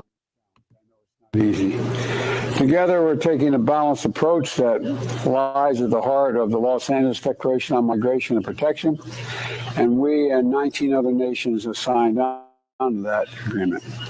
So it includes enforcing our borders, increasing reparations, and opening a historic number of legal pathways. It includes enforcing our borders, increasing reparations, and opening a historic number of legal pathways for migrants. President Biden, do you support reparations? Look, I mean, since I haven't spoken on this, got a chance. Number one, the reason we're the country we are is because of immigration. We've been able to cherry pick the best from every single continent. The people who come here have determination, resilience. They are ready to stand up and work like the devil. We have 24 out of every 100 children in our school today is Hispanic. They are the future of America, and we should invest in them. Everybody will benefit from it. Every single American. Biden! Biden! Biden! Biden! Biden! Biden! Biden! Biden! Biden! Includes enforcing our borders, increasing reparations, One more time, family, for the migrants who love them some Biden. Biden! Biden! Biden! Family, never in American history have you ever seen migrants at the border chanting for Joe Biden. What does that tell you? That lets you know that everybody around the world knows what's going on here. Everybody around the world knows that America is an open door. Everybody around the world knows that supremacy wants new recruits to come here. Migration is about recruitment, okay? That's what it is. The dominant society in the system of supremacy, all right? Going back to what Neely Fuller teaches us, if you do not understand the system of supremacy and how it operates, everything else will confuse you. Those of us who understand the system of supremacy and all of the complex natures of it, the complex natures of the system of supremacy, say that a million times fast. If you understand all of that, family, then you understand that it's about proximity and it's about recruitment. They want to recruit people to come into this country, and those people want proximity to the dominant society. Now, let me say that one nice and slow. Every migrant wants proximity to the dominant society, and the dominant society wants to recruit these people to be minions and puppets. So that's the perfect marriage that brings you immigration. There's no such thing as a migrant crisis. It was all planned. The migrant crisis is a direct plan and a direct counter to foundational Black Americans being on code. Think about it. Soon as foundational Black Americans get on code, soon as we start demanding reparations, soon as we start to self-identify, all of a sudden there's a migrant crisis at the same damn time. There was no migrant crisis when Obama was running around here saying, yes, we can, and Black folks was voting for no reason. There was no migrant crisis when Bill Clinton was running around here playing the saxophone. I actually have footage of Bill Clinton and Obama saying that they were against open borders. Don't let nobody fool you, fam. It's all out there, receipts on the table. Bill Clinton was not open borders. Barack Obama was not open borders. Why? It's because Black Americans were sleeping at that time. Folks was running around here saying African American, can't we all get along? All lives matter. Soon as we start saying cut the check, run them tangibles, now we got a migrant crisis because they know they cannot handle us no more. We got too much power. We got too much strength. They got to bring in those recruits who want proximity. Now you got a migrant crisis. We get on code, migrant crisis. Everything has something to do with us. This world revolves around foundational Black Americans. So when we say we're exceptional, when we say we're powerful, family, we're exceptional and powerful, not by just what we have endured and what we've accomplished. We're also very, very powerful based on how everybody wants to be like us, act like us, walk like us, and talk like us. Even to the point where you're opening the borders because of us. You're dishing out trillions of dollars because of us. So when you start to see people openly at the border chanting, cheering, saying that they love Joe Biden, that means way over in some of these people's villages, in their deserts, back in their poor-ass countries, they have all received the message. If you want to come to America, come to America. When the president or the vice president or a congressman gets on TV, Chuck Schumer, when they say we want 11 million documented or undocumented, everybody's watching saying, oh, word?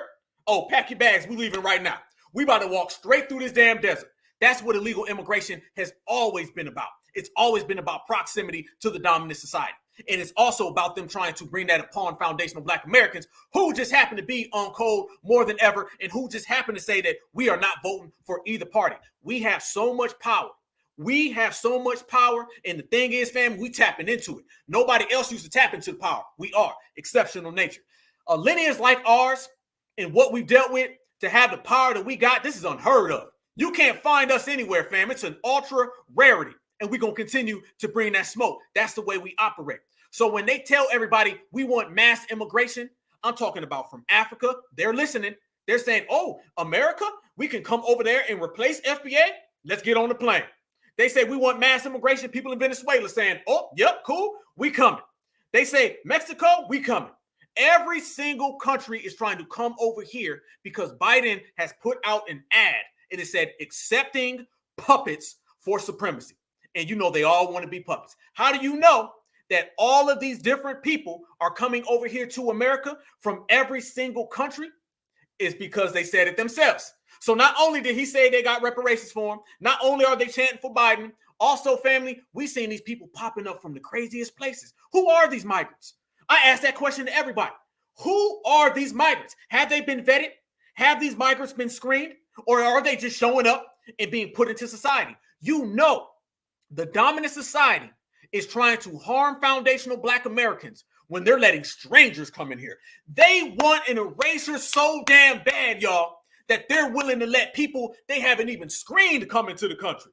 Go back to 2001, 2002, 2004. Y'all remember when George W. Bush was president and they had that war on terror and they was having all the different colors of threats and they was watching the borders? Y'all remember how tight the security used to be back in 2002, 2003, 2005 during the Iraq and Afghanistan war? Y'all remember how tight security was then? Now there ain't no security. Why? It's because foundational Black Americans are so on code. They said, hey, I'm willing to risk Mr. Muhammad. I'm willing to risk Mr. Jorge. I'm willing to risk Mr. Mutombo. They can come over here. We ain't got to screen them. We just got to get them here fast because foundational Black Americans are getting too close to the bag.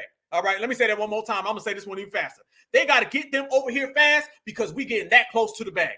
They are up against the clock. The time is now. The clock is ticking. Foundational Black Americans are about to get that money. We're not vote for them. The power that we have is getting stronger. We're about to bring down the Democrats. So they said, bring everybody in. We'll screen them later.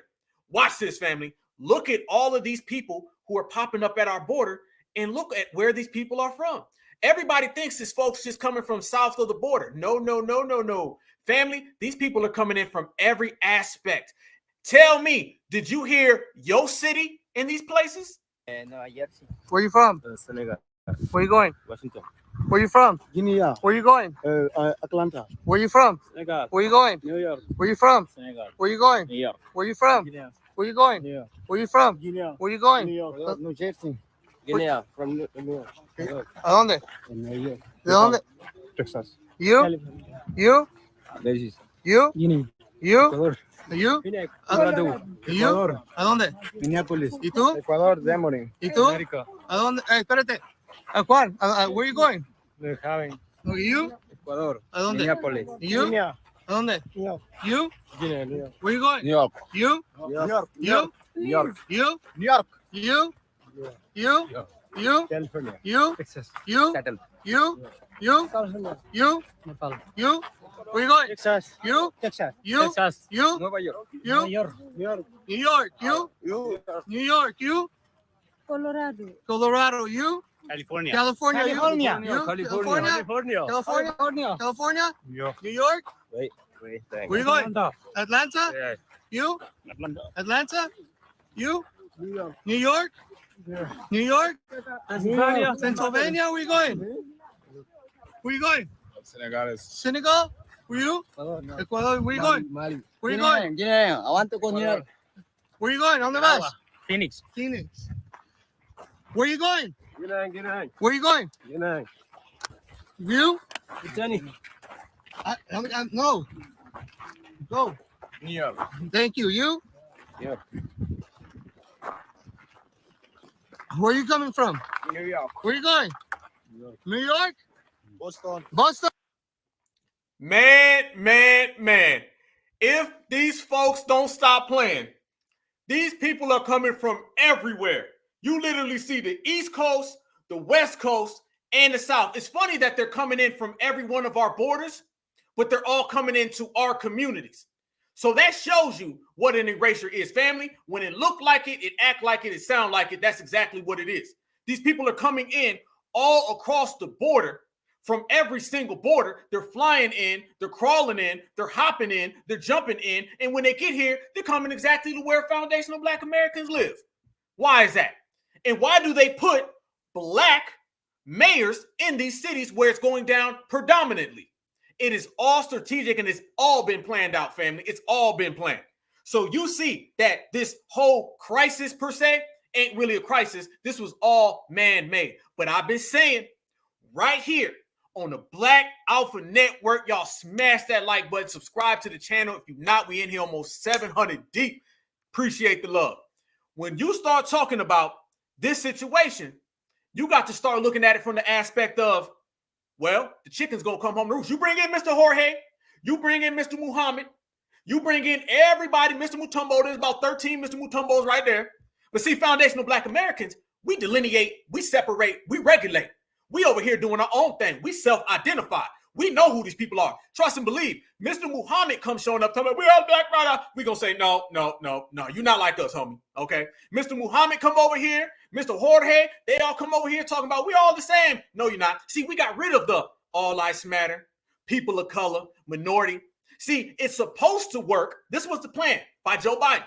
The plan is to hit us with the we all Black, people of color, minorities, so we would embrace all the immigrants. Y'all notice they not really out here trying to tell us that immigration is a Black issue no more. Y'all notice that one, right, fam? Have y'all noticed that? Within the last, I would say, year and a half, we riding away. We on the front line. Yeah, we see it before it happened. They're not running around here trying to tell foundational Black Americans to get along with all the migrants and immigrants. They're not around here trying to get foundational Black Americans on board with that no more. They tried. We canceled it, and then they quit. We got power. We not like everybody else. I don't know about the past. Way back in the old days, they just do what they told. We don't do what we told. We do what the hell we want to do, okay? That's the way it is. Just like Eric Mays. What he say? I'm going to do both. Okay, we're going to do both. We're going to regulate and delineate at the same damn time. So now they're not really running around here trying to get foundational Black Americans to support all these different groups because they know that that ship has sailed. It's over with. You are in the separation, the delineation era. And in this era, nope, we ain't got time for that. We only focus on self. So now what do they do, family, when we focus on self and we don't go down that path? Now what do they got? They're just saying, well, I don't know what to do. Guess what? So when we see these people coming into our communities, we call them out, we spot them out, and we move over here and let them know, no, we're not the same. But in their quest to try to erase foundational Black Americans, they done brought in a lot of people who ain't got no business being here in this country. And guess what, y'all? I'm going to make this clear. I've been saying it for the last 3 months a lot, and I've been saying it for the last 2 years off top. The chickens have come home to roost. Word to Malcolm X. We talk about the migrant crisis. We talk about how it's been. We talk about how it has nothing to do with us. Now you're starting to see it trickle on to the dominant society. Did y'all see that W girl, whatever, get harmed by that Venezuelan dude? Yep. I sat here 2 weeks ago and said, y'all gonna keep on bringing these people in the country because you so focused on us. Y'all gonna keep on bringing all these people and dumping them in America because you so focused on us. Eventually, them people gonna come here and they gonna turn on you. And I'm not just talking about voting. Nope. I'm not just talking about the Democrats. Nope. I'm not just talking about a sanctuary city. Nope. I'm talking about they gonna come here to the United States of America and they already want proximity. Half of them are already criminals and they're gonna be looking at Karen and they're gonna be looking at Becky and they're gonna be watching them walk down the street and then they're gonna want to go ahead and pay them some attention. Yes, exactly what has been happening. The chickens have come to home to roost. The dominant society has always done this. They always try to dump things off on foundational Black Americans. We handle it, we flip it, and then it comes knocking on their door, and then they panic and don't know what to do. Well, guess what, family? Right now, they panicking, and they don't know what to do. Joe Biden, he not only has a foundational Black American problem, he's got a Palestinian problem. Now he has a Karen chickens come home to roost problem. And what we need to do in this situation, fam, is to grab your spatula, flip them goddamn pancakes all over the goddamn place, sit there and stir this up, stir the whole goddamn pot. We need to support Karen against Mr. Muhammad, this bad Jorge who came over here, this bad hombre. I'm standing next to Becky. Becky, I hope you get your justice. I hope that the Democratic Party has to pay for what they've done to Becky. I really hope that they give some real justice and some consequences and repercussion goes to Jorge for what he did to that good Becky, okay? Because now the Democrats is going to have to pay. The Democrats are going to have to pay for what they did to Karen and Becky because y'all done allowed Jorge to come over here and now y'all got a damn problem.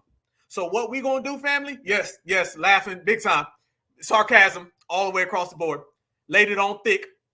I just hope Karen gets justice. You know what I'm saying? Because, you know, Karen has to deal with Billy Bob and all the things he does to her. And Karen has to deal with Jethro and all the meth in their communities. You know what I'm saying? Karen got it bad nowadays, man. You know, Karen used to just be able to run around and just, you know, blame Black kids at the swimming pool or blame Black kids walking down the street. And now Karen got to worry about Mr. Gonzalez coming after her. I mean, damn, it's hard out here for Karen, especially when the borders are open. Foundational Black Americans told your ass. Chickens don't come home to roost. Check this out, y'all. Check this out right here. This is what we talking about, and they mad at Joe. They mad at Joe. And foundational Black Americans, we still the same. Young woman at the University of Georgia's campus. Investigators with the school's police department announced they have a suspect in custody. They say 26-year-old Jose Antonio Ibarra will face a slew of charges, including malice. Jorge, I'm sorry. I had it wrong, family. What I said? I said Jorge is Jose. I'm sorry. Jose did this to Becky and Karen. Murder and felony murder. Fox 5's Mary Smith attended a news conference following the arrest. She joins us live from the campus with the details. Mary? Investigators announced those charges against the suspect, saying they don't believe that he knew the victim in this case. He was taken into custody today as investigators say the evidence is, quote, robust. We are obtaining arrest warrants for Jose Antonio Ibarra, 26 years of age. He lives here in Athens, but is not a U.S. citizen. UGA police have taken Jose Antonio Ibarra into custody in connection with the death of 22-year-old Laken Riley. He has been charged with the following: malice murder, felony murder, aggravated battery, aggravated assault, false imprisonment, kidnapping, hindering a 911 call, and concealing the death of another. Police say Thursday, Riley's roommate called them concerned when she didn't come home after going for a run in this area near intramural fields. Police found her unconscious and not breathing in a nearby wooded area behind Lake Herrick. Laken attended UGA through spring of 2023, then transferred to a nursing program at Augusta University in Athens. At the press conference Friday night, police were asked her cause of death. Blunt force trauma. And what connection, if any, she had to the suspect. At this time, the investigation suggests that they had no relationship. He did not know her at all. I think this was a crime of opportunity where he saw an individual and bad things happen. The evidence suggests that this was a solo act. We took 3 or 4 people in custody. However, we're only going to arrest 1 in this. Bro, done got real in the field. He said they done took 3 to 4 people into custody, meaning multiple migrants. Okay, that happened in Georgia. Let me tell you something. If you bringing in 3 or 4 folks for that situation, you talking about some migrants, and then they pinned it on him. And you made a great point in the chat. Notice that when you start seeing crime on the news, it's mostly them. You don't really see Black Americans on the news like that when it comes to crime. And if you ever see a Black person, 9 times out of 10, it's a damn tether anyway. So what are we seeing? We're seeing that the chickens don't come home to roost, and they mad at Joe right now. Oh, the Democrats are done. That's why I say us not voting, us sitting on the couch. I'm going to bring it all back to us because that's what it is. The world revolves around Foundation of Black Americans. When I say that we are sitting on the couch in this election, that is going to be powerful because they got problems everywhere. They can't afford to lose 2% of the Black vote. What about 3, 4, 5? What if we take it all the way down? Oh, it's a wrap. It's over with. It's over with. Karen mad. Y'all seen that whole situation right there? Oh, the dominant society pissed. Oh, look at this right here, family. Oh, they pissed. They blaming Joe Biden. You had a couple cats running out here, and they was trying to bring up Black Americans. That ain't stick. Look at this right here. Look at this right here. Do you want to honor the life of Laken Riley, the most recent innocent woman harmed for no reason by one of Biden's amnesty illegals? Look at that. They put Biden in full print. Immigrants. They say call Congress. They said call Congress. They not talking about call your local folks. They ain't say 911. They ain't say call the cops when you see Tupac. They ain't say none of that. They say tell your congressional leaders to stop illegal immigration with no amnesty ever. Build that wall. Family, it is hard out here for a Karen. It has gotten real in the field, in these streets, y'all. That is what we've been talking about. This is what we are on, and this is what we seeing. So what we should do right now, all of us, family, flip them goddamn pancakes. Yep. I stand with all the people who want justice, all the people who know this is Biden's fault, all the folks who want to do what? Hey, you said it in the chat. Protect Karen at all costs from Jose. I'm telling you right now, we blame Master Joe Biden for that. Joe, it's your fault. If you, Master Joe, did not have those damn borders open, we would not have this damn problem. Karen would be okay. We would not have no problems with Becky. I would not have to watch Becky when she walks down the street. We don't know what to do right now. We have to protect Karen at all costs because Julio just got here with all his bad migrants. There's some very bad hombres. That is when, boy, we cold. It's cold in these streets, family. We get cold right along with them. That is what has to go down. So they got some real issues, popcorn popping, and Foundational Black Americans is just watching. That's the way it should have been from day one. See, older generations would not have taken advantage of these things. No, I'm out here, I retweeted. I'm gonna hit up some of the conservative sites. Hey, man, did you see this meth head Melissa? You ain't see this situation that Joe Biden did? Oh, damn, that's messed up. Oh, you ain't see this Trevor Park trailer? You know what I'm saying? You ain't see this, family? No. Okay, well, goddamn it, problem. I'm sorry. I hate to put it that way, but y'all got some issues in y'all community. Okay, trailer park Trevor. You got some real issues in your community. Y'all need to work this out. And y'all know the best way that you can protect Karen, I would say don't vote for Joe. if you don't vote for Joe, then maybe you can protect the Karen. How about this? I got a slogan for them. The dominant societies, I know they be watching. They be out here trolling. I got one for you. Take this back to your community and quit worrying about foundational Black Americans. Take this back. How about this? Don't vote for Joe, save a Karen. How about that? Save a Karen equals no vote for Joe. There you go. You got it. You can take it for free. I don't even want no money from it, man. It's all on y'all. You can take it. Y'all take what we say any goddamn way. So how about that one? Run with it. Foundational Black Americans. We've been putting it all on the line, y'all. So this is what it is. We are out here really letting everyone know that there's some issues going on. And we've been seeing it front and center. And when we full court press these people like we have been doing, and we're out here really genuinely holding it down and letting everybody know that where we stand is in our own space and time, and we're really out here regulating, it affects everything. We got the power right now. Think about that, family. You got an issue with the dominant society and Karens and Julios. Foundational Black Americans, we could sit there and we could just watch how that turned out. We could let all that play out the way it needs to play out, and we could just play our part, play our position, play our role. We ain't got to worry about a goddamn thing. That is wonderful. And this is what we're on, and this is what we're doing, and that's why things are moving in the process. There's no possible way that the Democratic Party, we talked about the immigration, we talked about them bringing everybody over here, we talked about how they're trying to erase us. There's no possible way that the Democratic plantation can go past November when they got all of these issues. You're talking about the migrant issue, they got the Karen issue, they got Donald Trump coming at them heavy. They got foundational Black Americans dismantling them because we started everybody being anti-migrant and anti-Democratic Party, and Joe Biden and Kamala Harris administration. We've been calling them all out for 5 years now. We're the ones who started all of that. There's no way that they can go past any of that. And that's not the only people that have been out here watching what we do and coming after the Democratic Party. No. Let's send it on over, fam. Palestinians. Watch this right here, family. I want y'all to see. They are outside of Joe Biden's hotel. The Palestinians, I ain't lying. They're outside of Joe Biden's hotel, and they are calling him Genocide Joe. So as you have Jim Crow Joe, you got Master Joe, you got Sleepy Joe.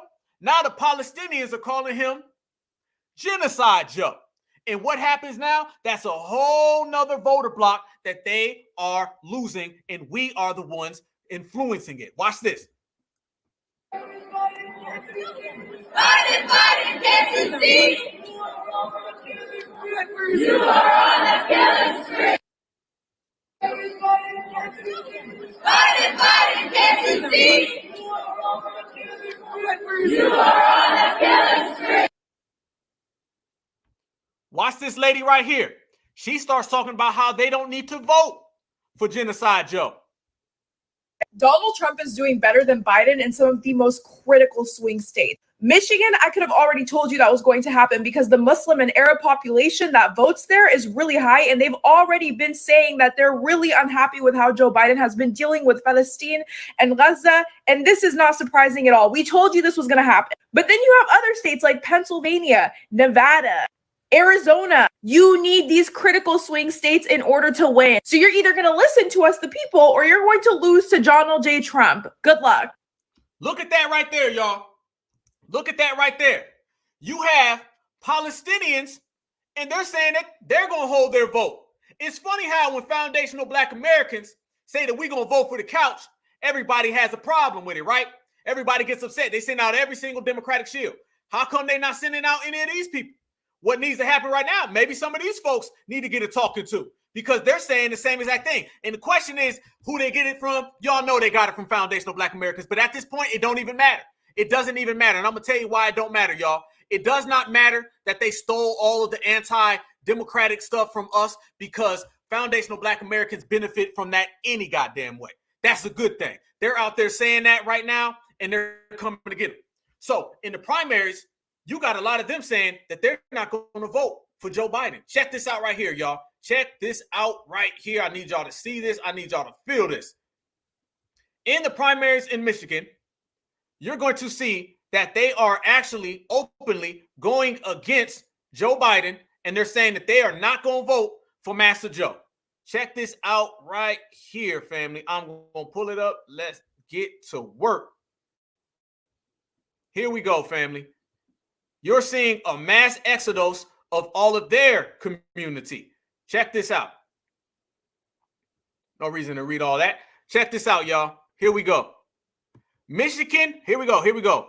Michigan, Arab, American, and Muslim leaders urging community to vote against Joe Biden in the primary. Sounds like they got some other issues, family. They got some other issues from another community. Yeah, here we go. Check this out.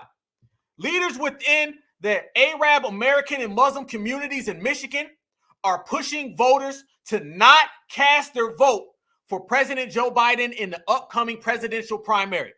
We're going to continue to abandon Biden no matter what. This is what they're saying. This is a direct quote from them, family. This is direct quote from their people. They said, we're going to continue to abandon Biden no matter what. Sarah, or whatever the hell her name is, who serves as the chair of the Abandoned Biden campaign in Michigan. They call it the Abandoned Biden campaign. Okay, they literally have an organization that has been designed to not vote for Massa Joe. They got some problems. Now, mind you, y'all, this is the same community that Joe Biden gives tangibles to, and he elevates them above us. So the people that they've been elevating above us ain't rocking with them. It's all for foundational Black Americans to go ahead and stir this pot, y'all, and to enjoy this show.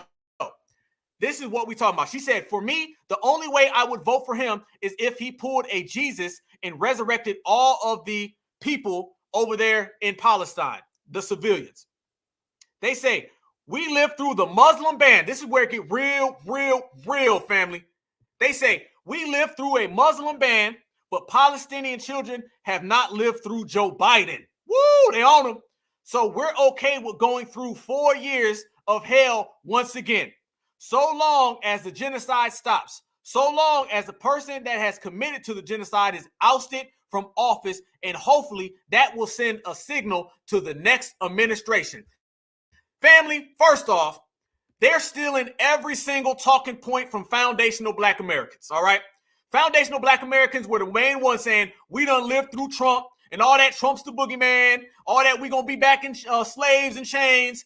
That's the same exact thing that foundational Black Americans have been saying. So they stole that from FBA. Okay, that's one thing. Then when you flip it though, family, and they say things like, we're gonna sit on our vote, we're gonna hold our vote, that is directly from foundational Black Americans, and they know it, they watch it, they see it, y'all. Now, as we proceed, family, and we start to call out some of this behavior, look at this right here. You mean to tell me the community that had to deal with this right here, they're absolutely cool with not voting for Joe Biden? You're talking about these people done been through a ban, y'all.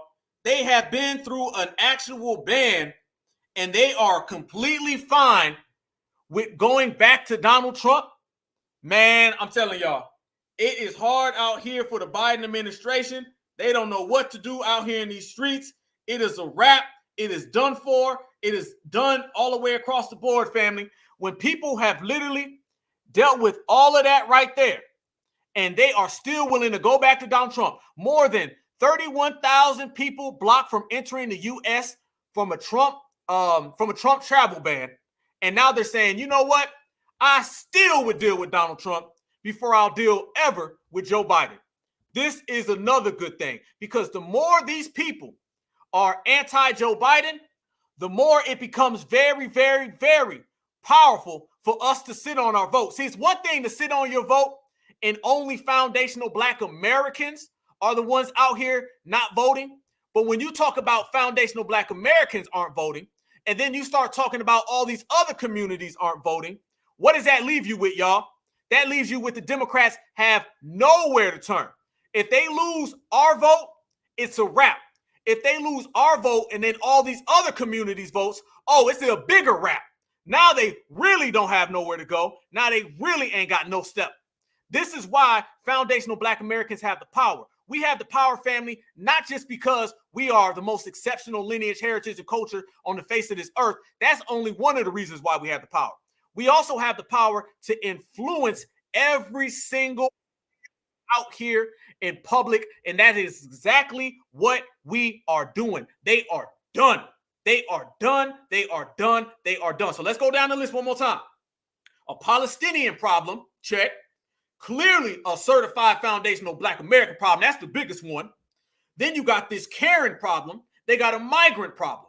What they going to do now? As a matter of fact, we were just talking about the endangered Karen. All right, as we spoke about the endangered Karen, right here in Georgia, Governor Kemp came out and he was blaming them. Look at this. Governor Kemp takes questions on the harming of Lakeland Riley, the Karen, and slams the Biden administration. Oh, the whole Miracle Whip community is blaming what happened to that lady on Joe Biden. This is reaching a scandal right now. Well, and not to mention, they got Fannie the Mammy slipping and falling all over the place. The Democrats got 30 different problems on their table, and foundational Black Americans are here for every last one of them. Hold the federal government accountable for its failures. What do you mean by that? Secure the border. I mean, it's not that hard to do. For the last 2 years, Republican governors from all over the country, I mean, people from New Hampshire and Montana are begging the president to secure the southern border. I mean, this is what we have feared would happen, because we have 8.5 million people that have come in our country illegally. And then we have these people that are here illegally breaking our laws, and nobody's telling us who they are or where they are. Didn't I just say, family? Did I not just sit here and tell everybody that these folks are coming into this country in the Biden administration? They are in rush hour. They have to try to fit every single immigrant in this country before the election. Therefore, they're not screening these people. They're not monitoring these people. They just want it done ASAP, pronto, okay? And by that happening, you're starting to see these folks harm Karen. By that happening, Kemp is sitting there blaming Donald Trump, or not blaming Donald Trump, blaming Joe Biden and supporting Donald Trump. On top of that, Trump is coming in and he's saying the same exact thing. The whole country feels the same exact way about the migrant crisis, and Joe Biden and Kamala Harris are still sitting over there talking about opening the borders. It's getting real out here in these streets, y'all. It's getting real every single day.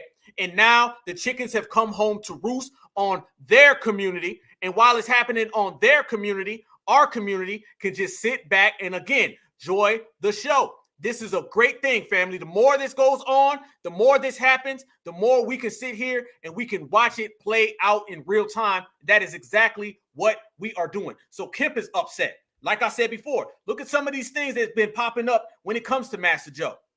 Look at this right here, family. This is some, I've seen this on Instagram.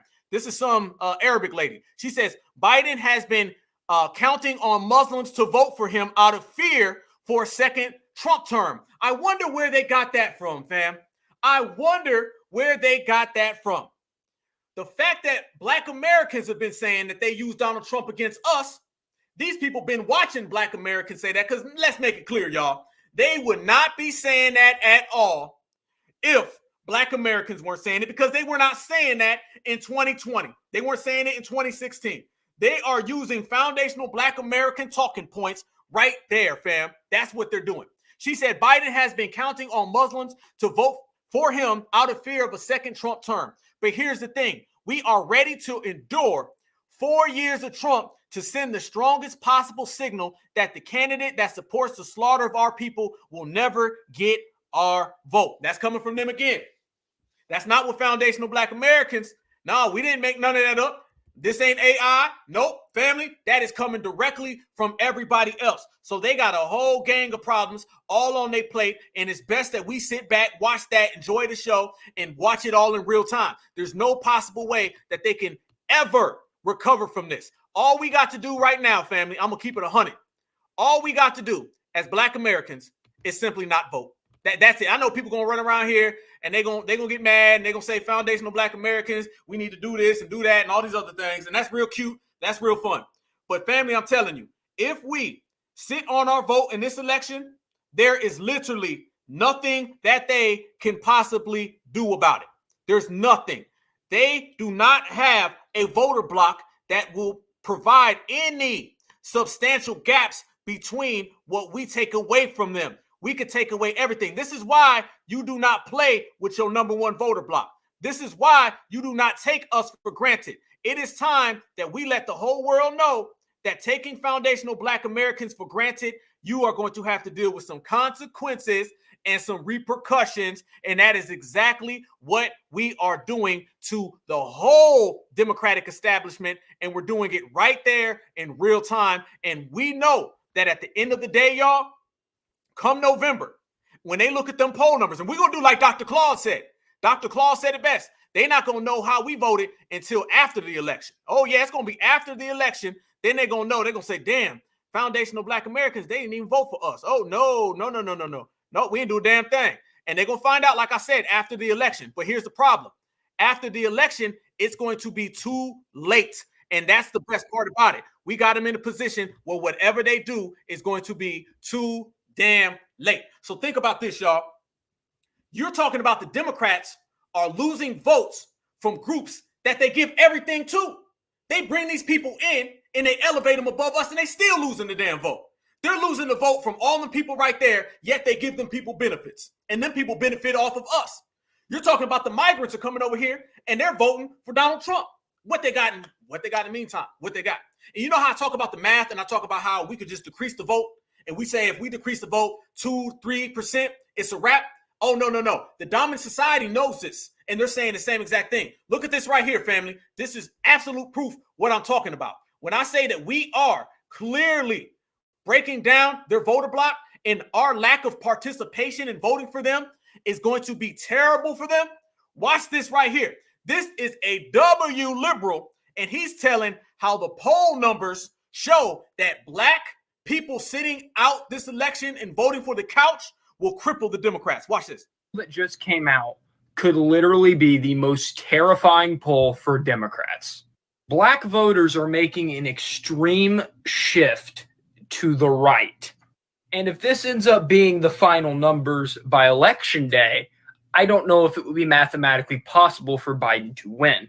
Because if he can't get Black voters to turn out for him in Atlanta, Georgia, or Philadelphia, Pennsylvania, or Detroit, Michigan, I don't know if he mathematically could win any of those states. And if he wins none of those states, there's no doubt that he will not win. But now I'm going to explain why I think this is. First of all, most of this shift is probably not among older Black voters. It is, for the most part, younger Black males. And if anyone's wondering, why are we seeing younger Black males move to the right? Well, men of all races, young men of all races right now are getting involved in the culture war. But what specifically on the culture war side are liberals and Democrats doing that is making them lose young Black males? Well, first of all, when we have far left feminist movements saying things like automatically believe women, believe all women, and things like that, well, ask yourself, how has people automatically believing women or believe all women done for Black men historically? Not well. Now, Democrats may be trying a strategy where they don't mind losing non-white males, but in return, they will gain white females. If that's their strategy, they're failing bad. If you're on social media, you probably think young and even middle-aged white women are more liberal. They are not. In fact, white men age 18 through 44 were more supportive of Democrats than white women age 18 through 44. So if the Democrat plan is, okay, we can lose young non-white males, and in return, we'll gain young white females. Well, it's not working out at all. The only demographic moving to the left is younger white men. Nobody else is moving to the left. Everyone else is moving to the right. And with how ultra-conservative older white people, both men and women, are, it's not going to be enough. So if this poll turns out to be reality and Democrats lose this high of a portion of the Black vote, they will lose in 2024. They will lose in 2024. It's all about mathematics, y'all. It's all about the math. This is what we're talking about. They can sit here and send out Vanessa Jones. They can send out Al Sharpton. They can send out Joyless Reed. They can send out Mammy Luther King. It does not matter because the truth and the facts are all in the math. The math shows that foundational Black Americans not voting, and I've been saying this, fam, for years. It does not take us to not vote at 15%, not vote at 100%, 20%. All it takes is for us right here in the Black grassroots to not vote. 2 to 3% of Black folks either not voting or voting for someone else. it could be a black grassroots candidate or anybody, that will decrease the Democratic Party mathematically to where it's a wrap and they have no statistical way to win. That is exactly why we have the power. So when we sit here and we pump our fists and we say we got the power, I mean, we got the power. And we just broke down the numbers. How? Don't let nobody tell you different. The math is showing you clearly there's only one path that the Democrats can actually win, and that is getting a black vote that they know they're not going to get. And how you know they ain't going to get the vote? Because they still out here trying to give us chicken. And did y'all see Kamala Harris? She shows up at a goddamn record store and she starts trying to show black people about music. Man, hold on. Let me show y'all. Look at this right here. They ain't learned. They ain't learned, family, because they don't care. They don't care. They think that they're dealing with the past. The Democrats are like the person who got out of jail and he's still dressing like it's 2002. Let me give you a real clear example. This ain't 2002. This is a whole different era. Watch Kamala Harris go to this record store and watch Kamala Harris start tap dancing because now she want to be black again. Watch this.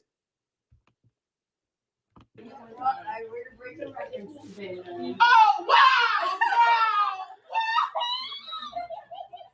Della from Della Soul Records. Madam Vice President Harris. Are you at Della Soul Records?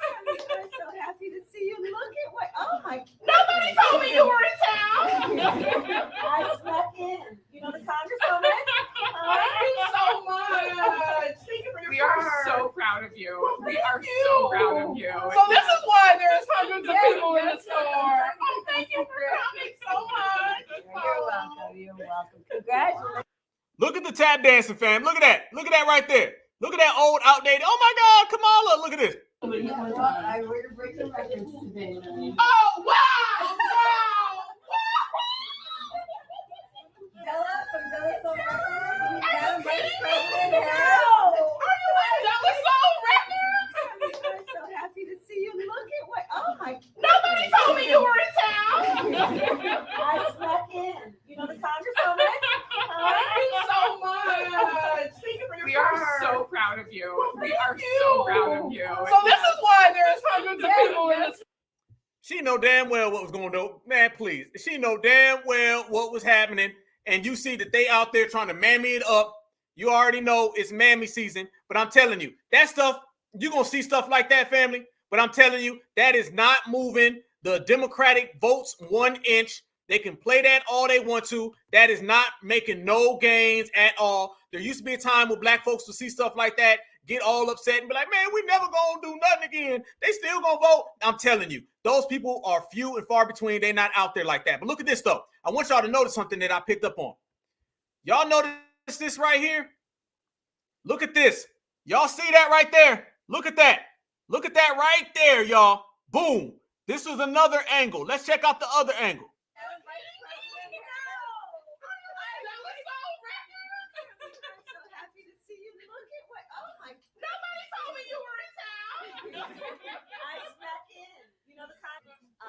That's a good one.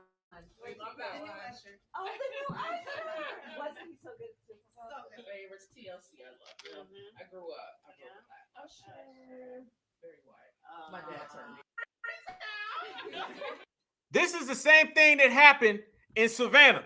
She came to Savannah, which is majority foundational Black American, and she stopped by an African store. Yes, she did, family. So they're going to places right there where you're going to see RBG flags on the wall. You're going to see all of that. But what you ain't going to see is certified foundational Black Americans. Those are the people that they cannot just get to at all. And look at this, fam. This shows you what we talk about. Everybody knows what's going on with the Democratic Party, but they're still out here trying to give us fried chicken. This is the black outreach that they have, y'all. This is the black outreach, and it's not working. Look at this. Johnny's gotten the same answers from black people about Biden for 2 straight years. He doesn't cherry pick. It's always the same thing. Trump kept it real. He keeps cash in pockets. That's that simple. So if Biden loses just 2% more of the black vote, Trump wins. But this looks like a free-for-all. So what's Biden's plan to shore up his African-American base? The Biden campaign filmed him buying fried chicken for a black family in North Carolina. Oh, man, you got chicken fingers. You got all day.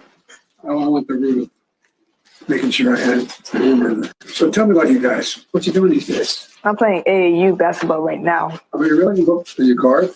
Yes, sir. You should have just had Hillary over with the hot sauce at that point. We don't know how the chicken. That's all he keep pulling out chicken. And like I said, the chickens is coming home to roost. They literally are still going to get chicken. And they're filming him buying it. Y'all know damn well this man can barely walk or talk. And they're trying to tell us that he literally went and bought the chicken himself. He hasn't went to a store, probably don't even know what a store is, okay? This man is not out there purchasing anything. But what do they do, y'all? What do? They make sure that they have a photo op of him going to pick up some damn chicken and he can go buy it so they can make it look like he's down, because nothing is more down. Nothing means that you care about black folks than getting some damn fried chicken. This is what we're talking about.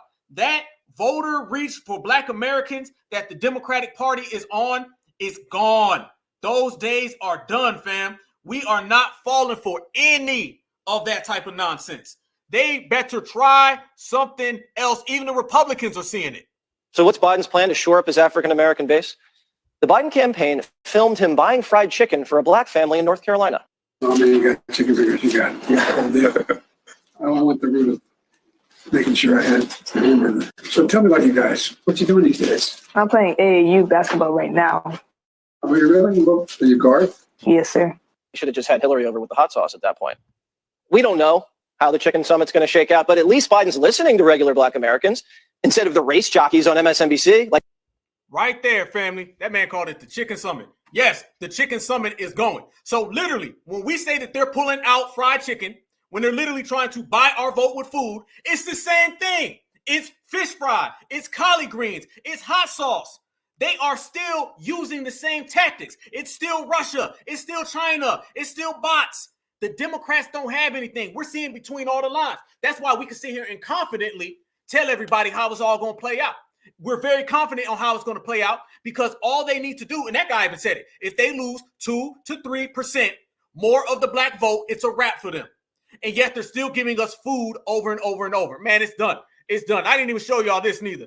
This was actually Kamala. Y'all know she's got to act black again, y'all. Kamala is out here literally trying to school people on music, black American music. Watch this right here. You know, remember a few weeks ago when Kamala, I want to say, was she in Virginia or maybe Carolina? She went and also stopped to go get some food. Now look at her trying to put people on game about black American music. Now she black again, y'all. I know you want to know what I bought. So you want to know that I got the George Clinton doll. She pulled out a George Clinton doll. That's what she's providing, y'all. A doll of George Clinton. This is performative. This is exactly what they do all the time when it comes to foundational black Americans. Remember, it used to be Phife Dawg. It was Tupac. It was Snoop.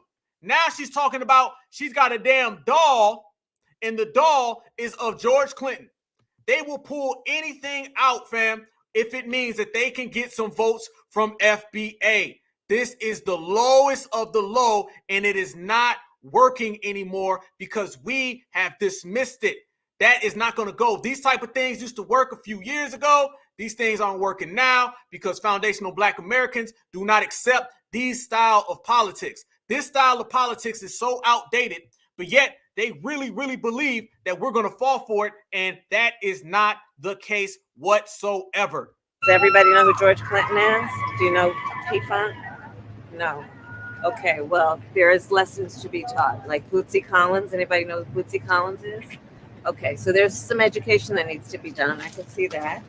I got a Miles Davis album and then a couple of cards. I know you want to know what Miles Davis, George Clinton, and Bootsy Collins. And they expect us to believe that Kamala Harris is going to do the teaching when it comes to that. Oh, hell no. She's black again, though, y'all. Remember, when Black Alpha, when I went to go see Kamala, and I was the only black activist to ever report from the inside of a Democratic campaign rally. I reported from the inside. I showed everybody the exclusive footage of her saying she's black. They skipped it. Mind you, they went onto the White House website and they removed just saying that she's a black woman. Now they're saying she's a black American woman. They're trying to delineate the same way we do, all based on us. The same way that we talk about all these other communities, still our talking points. They're influenced by us. She's doing the same thing. She never was concerned with saying Black American. They were only saying, well, she's Black. We all Black now. Now they're saying she's a Black woman who's an American. Guess what?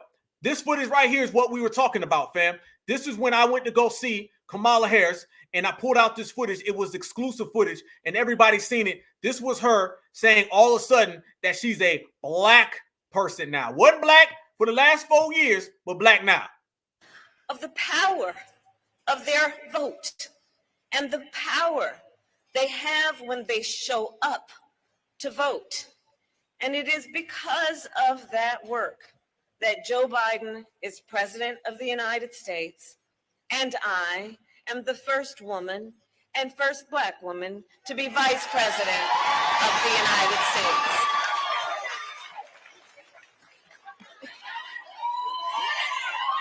And an auntie.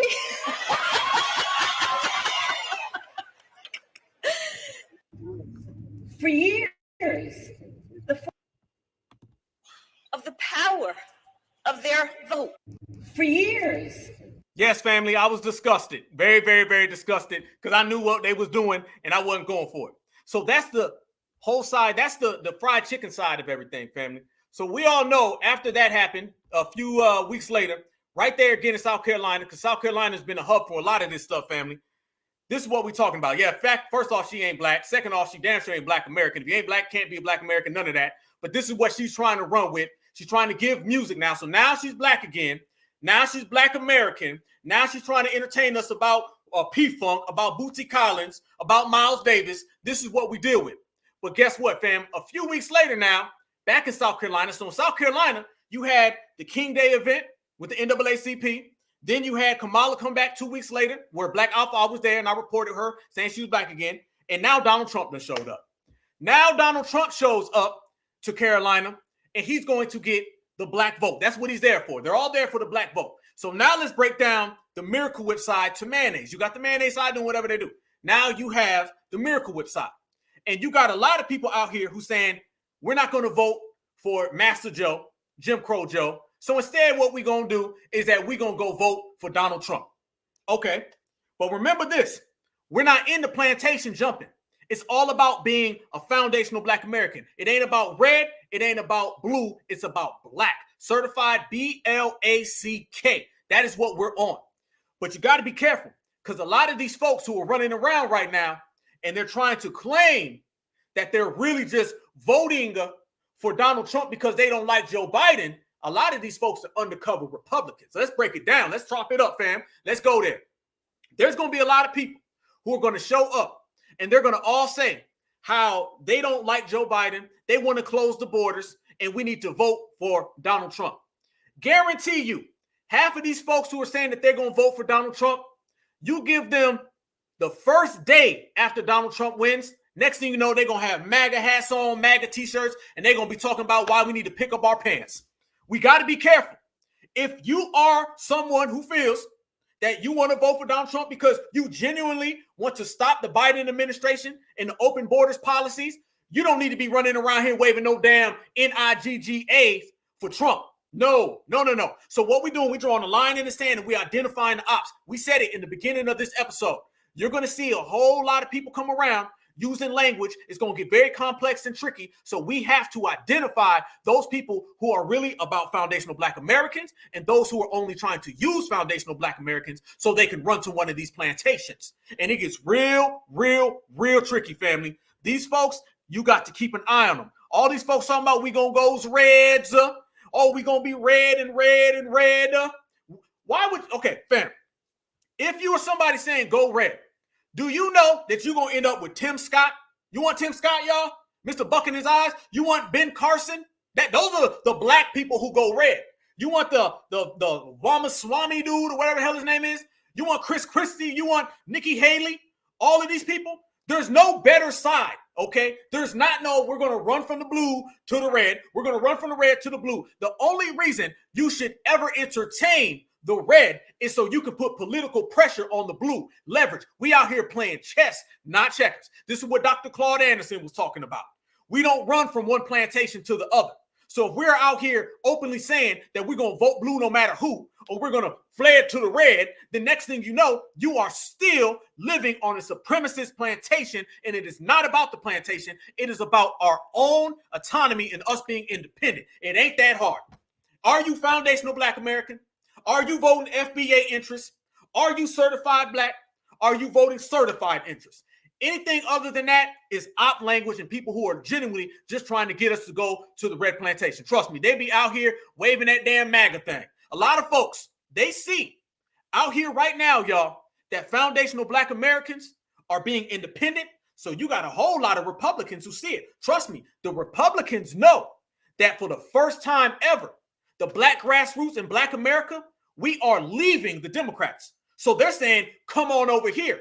Are they saying, come on over here so we can get some reparations? No. Are they saying, come on over here so we can get tangibles? No. Are they saying that we can come on over to them because they're going to benefit us? No. They're just saying, leave Joe Biden and Kamala Harris alone. As a matter of fact, the same exact way that the Democrats tell us stay away from the boogeyman Republicans, now you're seeing Republicans saying stay away from them failed Democrats. You got supremacist left, supremacist right. You got supremacist liberal, supremacist conservative, supremacist Democrat, supremacist Republican, and they're all trying to get foundational Black Americans to come vote for them. We are not falling for it. It ain't about going red. It ain't about going blue. It's all about staying Black. If you are not talking about staying Black, then you are not on our side. You on the op side. Look at this right here, family. This is what I'm talking about. Right here all day long, fam. That Black Conservative Federation thing happened. Okay. What's going on with Trump? I want y'all to see some of the tap dancing that was going on, and I'm sorry, I don't want nothing to do with it. Look at this, y'all. Trump. I say Trump. You with Trump? Yes. Why is that? Nice to me. What's going on, everyone? It's Quentin Jordan, Vice President of the Black Conservative Federation. And today we're out doing what we do best, and that's being in the communities, meeting people where they're at. And today we want to ask people a few important questions about the upcoming election. Let's do it. Who do you think is better for the country, Trump or Biden? Trump. Trump is better for the country. Biden ain't doing shit. We're going to get rid of his sleepy ass. Fuck him. Trump or Biden? Trump. Why do you say that? He's a businessman. He's going to think business. And Biden is a racist. Trump did it all. Trump 2024. Who do you think has done more for the Black community, Trump or Biden? I didn't even see Biden yet. I know Trump was out here. He was out here. Oh, bro, he was out here. He slid for us. On God. That's why he built the highest wall. Migrant coming over here and everything. And, you know, we've been here for all this time and can't get a free hamburger. And they come here and get all this shit, you know what I'm saying? So that's why I say, yeah, Biden, he ain't doing shit, he ain't shit. So, but Trump, I would feel that will be the better person to get in. Biden, everything fucked up. Everything fucked up. Bad. Put money in it. That's what. Who do you think is better for the country, Trump or Biden? I say Trump. Who do you think has done more for the Black community, Trump or Biden? Trump. No wars. Great policies. Best years in the stock market. Trump. Because Biden, his old ass, he just crunched over old bitch, you motherfucker, you dumbass. That's how he look like. Crunched over a dumbass. He's sitting like this, gripped over and shit in a chair and shit, looking retarded. Okay, let's unpack, y'all. First off, when it comes to Donald Trump, he is a better candidate than Joe Biden. Okay, simply based on we need to close them borders. Cool. But here's the thing to a lot of Black folks. You ain't got to love every single person who is a candidate. There's this thing where Black folks feel you got to 100% unequivocally love who you vote for, or you got to hate the other side. It's business. It's all about business and what benefits us. And what happens is a lot of brothers and sisters are saying what benefits us is the couch. There ain't nothing wrong with that. If somebody says that Biden is no good, true. Somebody says Trump was better than Biden, true. If somebody says that they're MAGA and what the guy said, he said Trump slid for us, hell no. Hell no. That is not the case, fam. That is not the case. This notion, and you got to be careful because brothers and sisters will start falling in love with somebody. Our main agenda and our main objective in this election is to do what, family? Is to be independent and to remove the emotion. That's the main thing. There is a renaissance, a revolution, and a cleaning house apparatus that's going on when it comes to foundational Black Americans in terms of political science, in terms of political achievements. What we have been doing, number one, politically, is getting rid of emotion. Get rid of emotion. You can remove each candidate. You can remove all political parties. If you're voting based out of emotion, oh, they got you. They got you. I don't give a damn who you vote for. You can vote for the Democrats at 90%, or you can vote for the Republicans at 3%. If you're doing it because your ass is in love with massa, or you in love with that party, then you're doing it all wrong. It's all about playing chess, not checkers. We're not out here being emotional, family. We got to stop all of the emotion right there. Yes, indeed. Yes, indeed. Stop emotional voting. This stuff where we saying now all of a sudden Trump slid for us, Trump held us down, Trump looked out for us. No, Trump was simply better than Joe Biden. Simple as that. Easy work. If you feel that you want to go vote for Donald Trump so you can stop Joe Biden, hey, that's cool. That's you. That's what you want to do. But next thing you know, you start putting on that MAGA hat, you start waving that damn MAGA flag, and you start saying that Donald Trump is some type of savior and we need to get behind all of his causes. Now you done crossed that goddamn line into op territory. And you're seeing that now. You're seeing a lot of people pop up out the blue, y'all, and they're starting to tell Black Americans, y'all need to come on over here to the Republican plantation. They trying to plantation trade us like goddamn baseball cards. This is what we got to be very, very cautious of. We can't just say we left the Democratic plantation and we ran over to the Republican plantation. Now everything's okay. That is not what we are accomplishing. We are telling the world that we're moving independently. That is what we are on right now. It's all about independent, no emotion. We're going to this like it's a business. We don't sit here and say we're going to drink Coke no matter who. We're going to drink Pepsi no matter who. We telling both sides we are going to do for self, meaning you're going to have to give us policy. See, once you become a full-fledged member of a political party, now you have to do everything that that political party tells you to do. You think all these people out here who are saying that they're going to go be MAGA all of a sudden, you think they're going to have any weight when it comes to the Republican Party? Go to the Republican National Convention and tell me how all these newfound Donald Trump supporters who are Black, tell me how they're going to get treated. You think they're going to get treated like us certifieds? Or do you think they're going to have to Tim Scott and buck their eyes on the door, through the front, through the back, or through the window? Do you think they're going to come in and stand on lineage business? Let me ask this question. All of these people who do not like Joe Biden and want to vote for Donald Trump, I'm not talking about the ones who just say, I'm going to vote for Trump because I want to end all this mass migration. I understand that. I'm talking about the people who want to all of a sudden now become full-fledged Republicans. They want to go full-fledged red, and they want to be vote MAGA no matter who. Let's say that. That's what we're going to call it. The vote blue no matter who, and then the vote MAGA no matter who.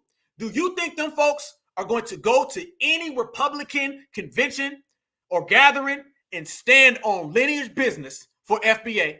Or do you think they're going to go in there on some Candace Owens shit? Or do you think they're going to go in there on some Tim Scott? Or they're going to be on some Ben Carson? Y'all remember Herman Cain? Let's go there. Y'all remember Herman Cain? Let's be real. Because let me say what nobody's been talking about. And I've been saying this for the longest, and I will continue to say it. There is no such thing as a Black Democrat or a Black Republican. You can only be a Black person who serves those plantations. If you understand the system of supremacy, then you know a Black person will never have full access to one of those political parties. You're talking about the two political parties that dominate the United States of America, control every single form of policy that affects every American, which affects everybody in the world. You think they're going to give that to a Black person? You think that in the system of supremacy, a Black person is allowed to control and operate the highest levels of the government that is the decision maker for the world? Hell no. Anybody who believes that you can be a Black Democrat or a Black Republican, you don't know the system of white supremacy. What you do is that you are a servant of white supremacy and you think you got it good, but you got it bad. Barack Obama was a black face in a high place, and he was getting punked by people in the trailer park. Obama knew damn well that he could never say or do anything to the dominant society because he was going to get reprimanded. You're talking about he had the position of president and still was a fifth-class citizen in his own party. As a matter of fact, Donald Trump used to say that Barack Obama wasn't really born in America. Remember all the birther gate? Remember all that? And not one single liberal came to his defense. Y'all remember when Obama was giving that speech and that guy just stood up and said, "You lied." Joe Biden was right there and he didn't say nothing because their allegiance is to their own community. The Democrats and the Republicans are just branches on the tree of supremacy, which will never allow a black person to ever be a part of or to have any power in. You can come on in and you can mop the floor. You can come on in and you can do the dishes. You can come on in and you can dust all the fans and all the windows, but you can never have genuine power. You may come on in, they may give you some crumbs and some butter biscuits, and you may tell black Americans to vote. Yeah, you may do that, but that's about all you're going to get.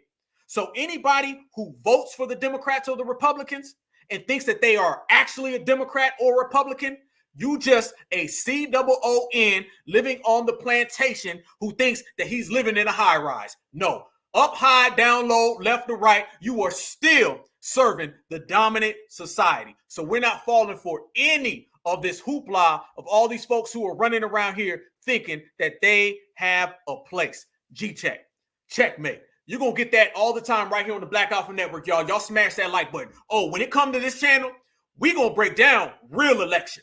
We're going to talk about the FBA presence in this country. We're going to talk about the FBA presence and how we affect everything. And we are not going to sit here and be red or blue. We're not going to be Republican or Democrat.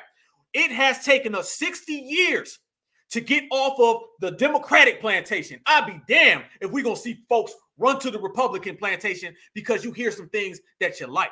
And family, they've been out here recruiting Black Americans. Oh, yeah. Oh, yeah, I got some exclusive information, family. They've been out here recruiting Black Americans left and right because they want foundational Black Americans to get on their side. The Republicans, they know that the Black Americans are getting off of the Democratic plantation. So now they want us all, I'm talking about all of y'all, all 700 of y'all. They want all of y'all to become Republicans. I ain't lying. Fox News is watching every last one of us right here, right now. Trust me when I tell you that. I promise you on everything. I'm talking about all the Black grassroots, all the new Black media, everybody out here. They're monitoring all of your pages and they're seeing what we're talking about. And the Republicans see a golden opportunity that they can exploit the bad relationship between us and the Democrats, and the Republicans want to pull us over. That's what they want. They want the next 5, 10, 15 years to say, y'all remember that great exodus of Black Americans from blue to red? They want us all to have a blue wave that went down and a red wave that went up. So they're watching all of us. You're going to start seeing it, fam. There are going to be some people that y'all going to meet personally, and they're going to be real nice to you all of a sudden. They weren't nice to you when you said reparations for FBA. They say, why do I want to support reparations for a Black American? Y'all weren't slaves. Yep. They're not going to be down with you. When you say something about race soldiers harming us, they're going to say, well, he was fat. George Floyd was on fentanyl. Trayvon Martin attacked George Zimmerman. Tamir Rice wasn't really a 12-year-old. These are the same Republicans that a lot of folks is running to. We know the Democrats say the same thing, but here's the thing. One says it from the left, one says it from the right, but they're both saying it from supremacy. This is what I'm talking about, y'all. This is what I'm talking about. It's the same exact thing. This is not about us trying to play favorite races. This is not about us playing favorite supremacists. This is about us understanding they're all supremacy. So we're going to navigate the proper way. They want us right there, y'all. That's where they want foundational Black Americans. If they can get FBA on that side, then they got FBA exactly where they want us to be. And I be damned, like I said, and I will say again, it's on all of us to watch out. We got to maneuver. We got to navigate around a whole lot of this right now, family, because these folks are out here in the trenches.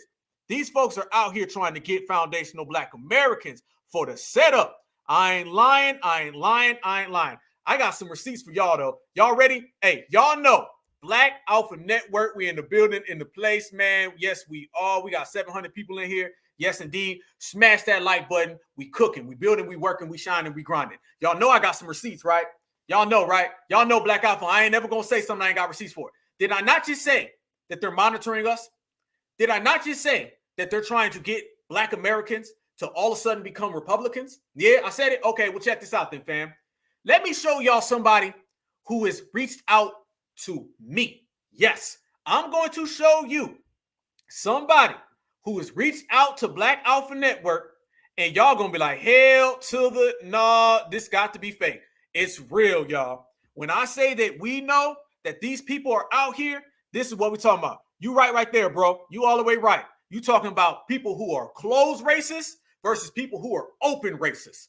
That's the difference between a liberal and a conservative. The person who's going to be sneaky and the person who's going to be more out there. You got overt supremacy, covert supremacy. You got informal and you got formal. Informal is something that we all know in our heads, but nobody wrote it down. Formal is just rote, okay? So when you start talking about the Democrats, they got that type of supremacy where it's hush, hush. The Republicans, they got that type of supremacy that's out in the open. But guess what? Nowadays, in this generation, this is 2024. Now you're starting to see this hybrid, okay? The old ways where you got the one who's just overt and covert, there's a middle ground now that didn't exist back in the day. Now you're starting to see this type of supremacy where they be very, very, very hybrid. You're going to see a Republican who's going to have a little bit of overt, then he's going to have a little bit of covert. You're going to have the guy who's got a whole lot of covert, he's going to have a little bit of overt. You're going to have the guy that's out in the open, then you're going to have the guy who's kind of hush, hush. You're starting to see now this new wave of supremacy, which is far more complex and far more hard to detect because they're going to start using different talking points and they're going to try to mesh them both together. But check this out, y'all. Told y'all that the Republicans are trying to get Black Americans to go vote MAGA no matter who, or vote red no matter who, right? And I said that they're out here, they're watching us, and they're trying to follow us, and they're trying to see where foundational Black Americans stand on things, and they're trying to recruit us. Let me show y'all who reached out to Black Alpha Network, family, and I ain't lying. This is what it is. Look at this right here, y'all. No lie. Let's go on over to Twitter. This is what we speak about, y'all. When we say that these people are out here and they're actively trying to recruit us, let me show you. You ain't gonna believe this. Black Alpha Network. Check this out. Y'all see it. Half of y'all follow me on Twitter. Black Alpha Network right there. Boom. Shout out to everybody I'm following that y'all see right there. Shout out to y'all. Black Alpha Network. Look who just started following Black Alpha Network the other day. Look who is monitoring Black Alpha Network right there. Look who is trying to recruit us over to the the red plantation away from the blue plantation. Megyn Kelly from Fox News. Y'all look at that right there, family. Look at that right there. You see it clear as day. Follows you, okay? You is me, all right? Look at this. This never happened before. Follows you. Checkmate. This is what we talking about. Why out of nowhere, Megyn Kelly is following, like, yeah, wow. Oh my God, wow. Yes. Yes, y'all. Yes, absolutely. No lie, no lie, no lie, y'all. That is what's really happening. Yes, I'm promising you. Out of nowhere, y'all know I'm going to stand on business. Y'all know I'm going to represent, and you know I'm going to put the receipts on the table, y'all. Yes, that right there. This person following me out of nowhere. You feel me? And there's some rumblings of the reasons why I think they're trying to do a little reach out. You feel me? They want us to come out there on some not stand on business. They want us to come out there on some we're going to go vote red no matter who. They want to make sure that they can get the new Black media and the Black grassroots to stop reporting the way we report. And they want us now to come along to their side. Yes, that is what they're up to, y'all. This is what we're talking about. This is what we are saying. These folks are really out here. It's far more deep than just, oh, I'm going to go vote for this side because this side, or I like this guy more than this guy. The system of supremacy is a very complex game, and that's why we say certified. We don't say counterfeit, we say certified. Salute to Queen Alpha. She's the one who came up with the counterfeit. You're talking about you got the counterfeit blacks, and then you got the certified.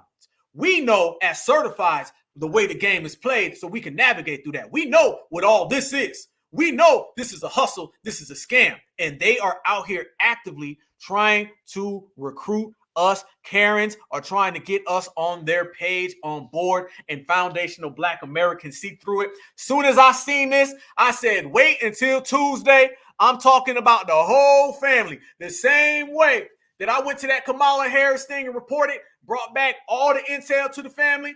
Same way I had Cornel West in here tap dancing, brought that to the whole family, ruined his whole campaign. He's a rap. The same way I seen this and I said, I'm bringing this to the whole family. They out their damn mind if they think foundational Black Americans are going to get on board with that. They know where we stand. They know what time it is. They know that the Black American grassroots voter bloc is very strong. Everybody wants it. The Democrats had it. They lost it. All thanks to this generation. We're the ones who canceled them. They're done. We won't see from them no more.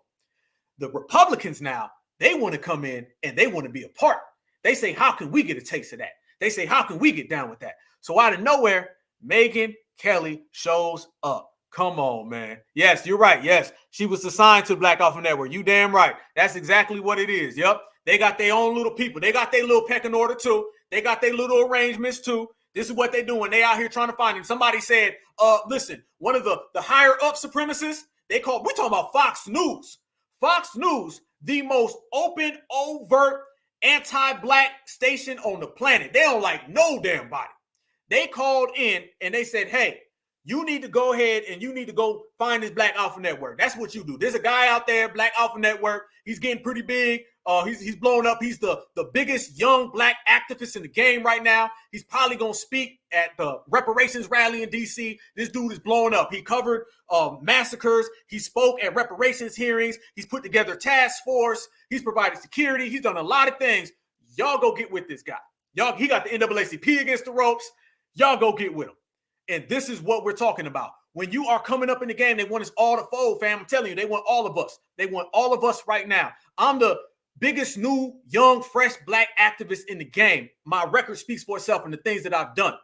It's only natural that in an election season, I start popping up on some of these people's radars, and I knew it was coming. This is why we study Neely Fuller. This is why we study Dr. Claude Anderson. This is why we study our brother Kaba Hiawatha Kamene. This is why we study our brother Tariq Nasheed. This is why we study all of our legendary pillars in this community, because the intel and the information is there. It's just on us to capitalize. And damn it, we capitalize. So nah. That ain't gonna happen. As a matter of fact, this is for them. Okay, Megyn Kelly, all y'all supremacists. Okay, that's what you're gonna get when you try to come around foundational Black Americans and you think that we gonna fold or you gonna try to run some game on us. You better go pull that on the African American. You better go pull that on the Democratic Shield. You better go play that on the tap dancer. Because when you come up here in certified zone, none of that is going to work. We're going to stand on business. We're going to stand on 10. For everybody out there, we're going to give them some of that real energy, and there ain't nothing that they can do about it, y'all. So that's the type of time that we on. I want everybody to check this out. This is what we're speaking about, though, fam. When we start talking about some of the things going on and the way that they're trying to hustle us and get us on board, this is what happened at that little conference thing the other day. Look at this right here. This was Donald Trump. I want everybody to see how some of this stuff is going to sound endearing, but I want y'all to tell me, do you hear reparations anywhere in any of this? I said, well, if I move her over, she'll probably be okay, but we'll get a great governor first. State that I love. I've always won here. I won the primaries and I won the elections. We never had a loss here, Ben, right? We never had a loss. But so, Nikki, we're going to see how that all turns out. But we have a big deal tomorrow. And it's so important that everybody get out and vote because we want to win by big margins, because the big day is November 5th. And we have to send a signal that we're coming. We have to send a signal. Our message to the Black community in this election will be a very simple one. If you want strong borders, safe neighborhoods, rising wages, good jobs, great education, and the return of the American dream, then congratulations, you are a Republican. It's pretty simple. No, freeze. No. What did I just say, family? What did I just say? The beginning of that sounded very, very good. If you want this, you want this, you want this, you want this. Okay, you are a Republican. Hell no. No. That is not the type of time that we are on. Reject. This is what we're saying. There's going to be two types of people who heard that, family. There's going to be the counterfeits. They're going to hear that, and they're going to say, oh, my God, he said closed borders. Oh, I'm a Republican. Oh, my God, he said good schools. I'm a Republican.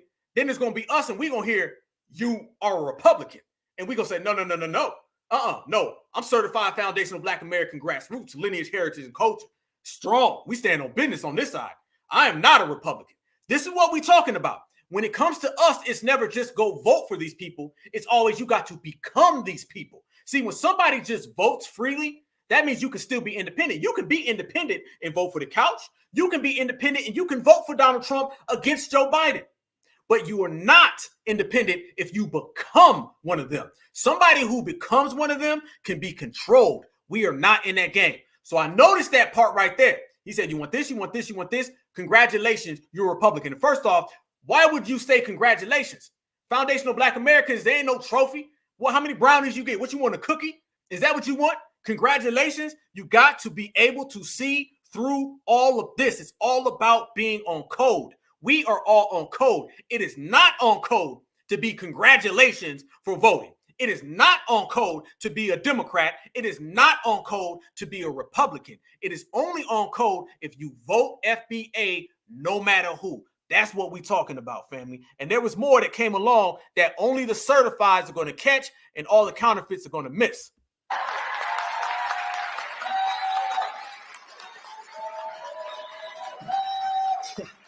Joe Biden and the radical left have abandoned everything Black Americans care about. They've really let you down. Look, we all understand it. They've thrown Black Americans overboard, and it's been not a pretty thing to watch. You take a look at some of these inner cities, but I and the Republican Party will fight for the Black community like you have never had anybody fight for you before. And with me, you will never be taken for granted. You will never be taken for granted. They've taken you for granted. You ever notice they always come around about 2 months before an election? Then they get your votes, and then they go on, and 4 years later they come and say hello, or 2 years, depending on what office we're talking about. But they come back and they do nothing. They do absolutely nothing until it's election time. Then they come in, they seek your vote. The future we want is one nation, indivisible, with liberty and justice for all, and that's what we're doing, and that's what we're going to happen. That part right there, family. Didn't I just say the future? Didn't I just say that they want a future of Black Americans being red? That's why when I played that clip earlier where that guy said all it takes is 2 to 3% of us, notice what that guy said. He said Black Americans are shifting to the right. We're not shifting nowhere. Foundational Black Americans in this generation, we are planted in the soil. That's what we're doing. We're not shifting to the right. Let me say this as well, family. Let me bring this back up. There is no such thing as a Black Democrat or a Black Republican. And we also got to get rid of these terms, liberal and conservative. Who came up with those terms, y'all? Who came up with the term liberal and conservative? We got this whole system based on you're either A, liberal, or B, a conservative. When it comes to Black Americans, we are foundational Black Americans. We understand who we are. We know our likes. We know our dislikes. We know what we go for. We know what we don't go for. We know who's going to come around and talk to us. We know who's trying to play us. The term liberal and conservative, both of those terms were created by the same people who created people of color, African American, the same people who created minorities, the same people who put us on those plantations. We get in this thing where just because the dominant society plays this, you're a liberal, you're a conservative, you're a liberal, you're a conservative. We got the things that we're for and we got the things that we're against. Sometimes it's half and half. Life is a complex thing. What Tupac said, to be a soldier, you must maintain composure at ease. Though life is complicated, only what you make it to be. We know what we make it. We make it very clear. They get us caught in these things. You're right. We are not neither of those two. I see you, Sister Miriam. We're not neither one of them. So to say you're a liberal or to say you're a conservative is like saying you're a Republican or saying you're a Democrat. And one more time, foundational Black Americans are not Democrats and we are not Republicans. We are not liberals. We are not conservatives. We are not red. We are not blue. We are certified BLACK. That's what we are. And anybody who doesn't like it, deal with it, because we are planted in the soil. So they're going to try to make it look like a lot of Black Americans are really conservative. We are starting to shift more to the right. No, we're not. We're not shifting to the right. We're not shifting to the left. What we've done in this generation is that we've planted our feet in the soil and we're standing where we are. Where is that? The country that we created, y'all. The country that we created. Check it out. Furthermore, poking holes in this. This is the Republican outreach. The same way Megyn Kelly is starting to monitor Black Alpha Network, it's the same exact way where Donald Trump wants to see a future of Black becoming red. And Joe Biden is actually his incompetence, perhaps, but Joe Biden is a threat to democracy, a real threat to democracy. They're trying to turn that around. They're trying to say Donald Trump is a threat to democracy. No. When they do, not sure it's a good time, but it's a new year. I know you got gold. Nobody care about your new year. Hold on, y'all. Y'all know these damn ads. Hold up.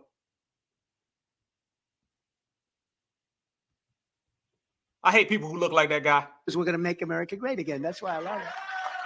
But I said, do we really want to hit him that hard? Because if you do, you can really go back into history with him. It's the only thing he's really been good at his entire career. You know what that is? Being a racist, because he's a racist. Crooked Joe backed NAFTA, which is a disaster for, just a disaster. It's been a disaster for Hispanic Americans and for Black Americans. Freeze! You knew it was coming. You knew it was coming. No. Let's hear that one more time. Who did he just say? It's been a disaster for who? Really go back into history with him. It's the only thing he's really been good at his entire career. You know what that is? Being a racist, because he's a racist. Crooked Joe backed NAFTA, which is a disaster for, just a disaster. It's been a disaster for Hispanic Americans and for Black Americans. China's entry into the World Trade Organization, where they just Hispanic and Black. Y'all knew that was gonna come. So basically, family, we can go to the Democratic convention. You gonna hear Spanish and Black. You can go to a Trump rally. You gonna hear Spanish and Black. How come you don't never hear anybody bring us up when they're talking to them other communities? This is the other option.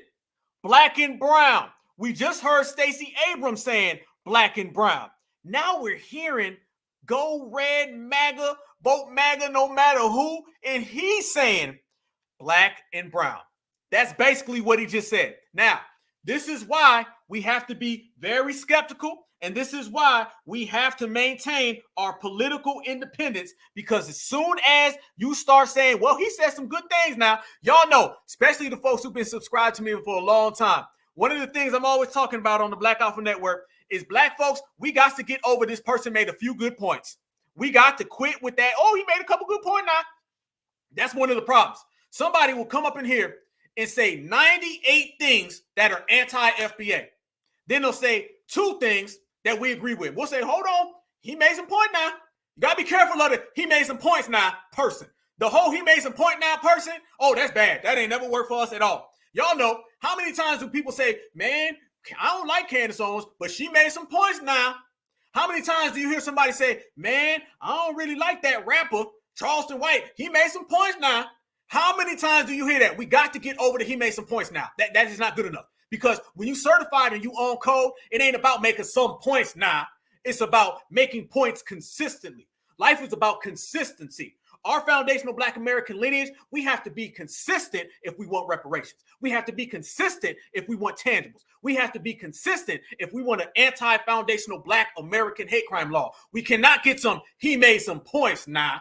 That ain't never going to work. We got to get rid of all of that. It's all about getting what we deserve, and you ain't going to get it if somebody comes in here and says, Black folks need to do this, Black folks need to do this, pick up your pants, pay child support, y'all need to quit getting this, y'all need to have a gender divide, the man, the woman, the kid, grandpa, grandma, great-great-grandma, but he made some points now. Hell to the no.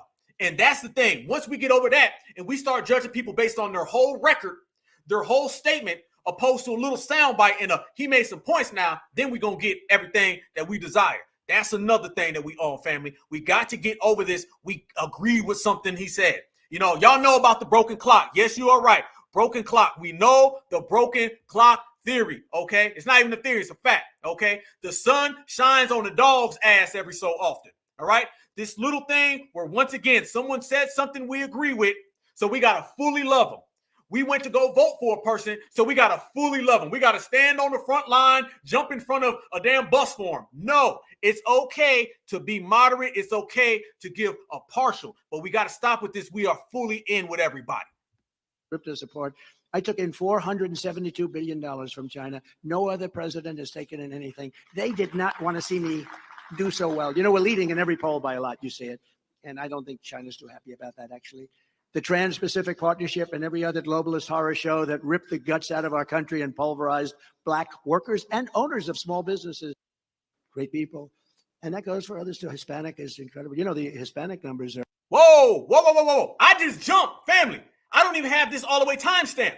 I just jumped in front and he started talking about Hispanics again. That is, Hispanics have come up 3 times already, not one time reparations, not one time an anti-foundational Black American hate crime law. You're hearing Hispanic at a Black conservative federation. You would never hear black at a Hispanic conservative federation.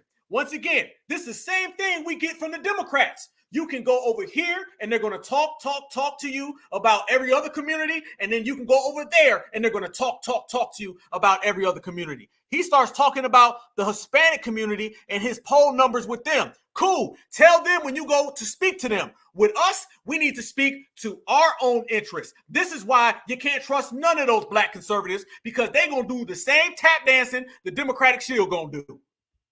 They've done an incredible job. Really talented. Great people. And that goes for others too. Hispanic is incredible. You know, the Hispanic numbers are, Ben, you know, they're through the roof. In Miami, we're leading in Florida with Hispanic.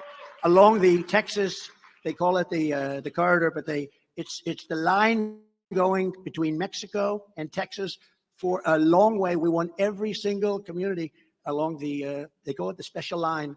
We won every single community, and mostly, I think it's 88% Hispanic. It was a fantastic thing, something that I'm so proud of, and it is really changing the Republican Party. The Republican Party's been a much bigger party. It's a much. Oh man.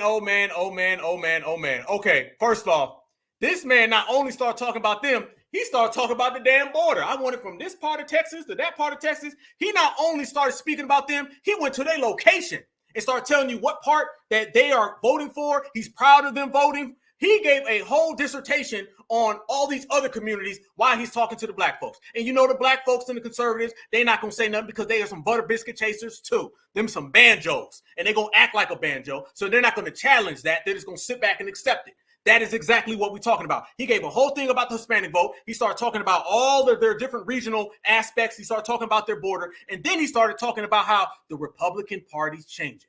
Exactly what I was saying 30 minutes ago. They're trying to change the Republican Party, not based upon their actual beliefs or stopping their anti-Black racism. They're trying to change the Republican Party in terms of cosmetically. This is what we talk about. The open supremacists, the closed supremacists. Now there's this hybrid supremacist. The Republican Party is trying to go hybrid now. They know they can no longer go along the ways of just being the grand old party with a bunch of W's. They want to sprinkle in a bunch of non-W's, a bunch of melanated folks, so they can say, hey, look, but it doesn't matter. You can have every single Black person there. If them Black folks think like W's, it means nothing. You can have every single brown person. They all gonna think like W's. It doesn't matter. But it goes to show you, Megyn Kelly showed it, and if you listen, Donald Trump showed it. This is what we talk about. We analyze right here on the Black Alpha Network when we make very, very clear observations. We said that you got to understand the system of supremacy and how complex it is, but you also got to understand, project, and forecast where it's heading. And this is what we did on this episode. We're talking about the future. They want the future of the Republican Party to look like the Democratic Party.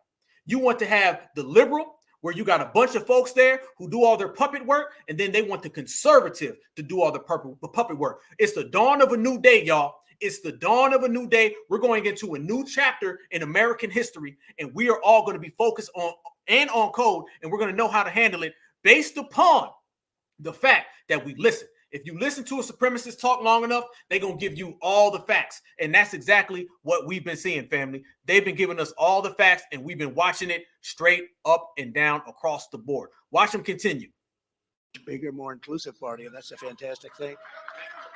Yeah, no, it's a fantastic. I'm very proud of it. Here's my promise to you as your president. I will go to work for you every single day. I will not quit until the American dream is alive and thriving for you and for every citizen in our land. And we put America first. You don't mind that. We put America first. Everywhere Joe Biden puts our citizens last, I will put you first. You will be first, and America will be first, and we're going to do things that nobody ever thought possible. Our country right now is being destroyed by people coming in that nobody has any idea where they come from. Think of it. They're coming in from prisons and jails. They're coming in from mental institutions and insane asylum. That's a mental institution on steroids, okay? They're coming in at a level that nobody's ever seen before. These guys have, it's the biggest thing. It's the biggest. So when I ran in 2016, it was such a big thing, the border. That was peanuts compared to what we're talking about now. That part.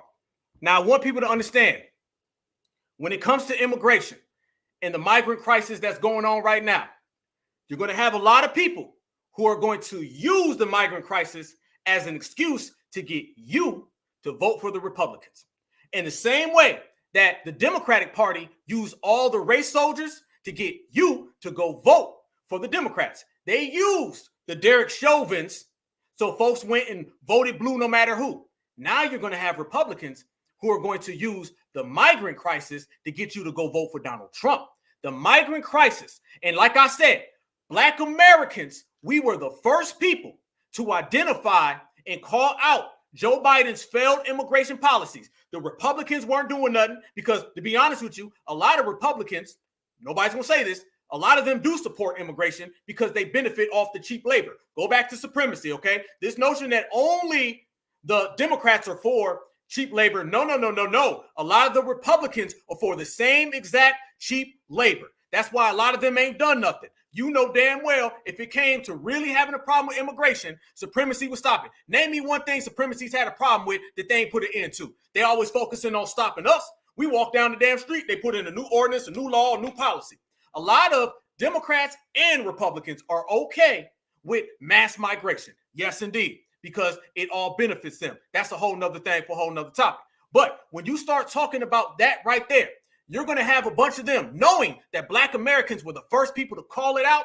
You're going to have a whole bunch of them coming around and telling us, well, just because Black Americans, y'all don't like the migrants, you should come over here and vote red. So watch out for all of these snakes who are going to tell Black Americans to go vote for Donald Trump, go be a Republican based on the fact that you don't like immigration. That's the same exact thing with vote for Joe Biden based on the fact that you don't like Derek Chauvin. Same exact thing. And mind you, voting for Trump and voting for Republican, sometimes those can be two different things because a lot of Republicans don't like Trump.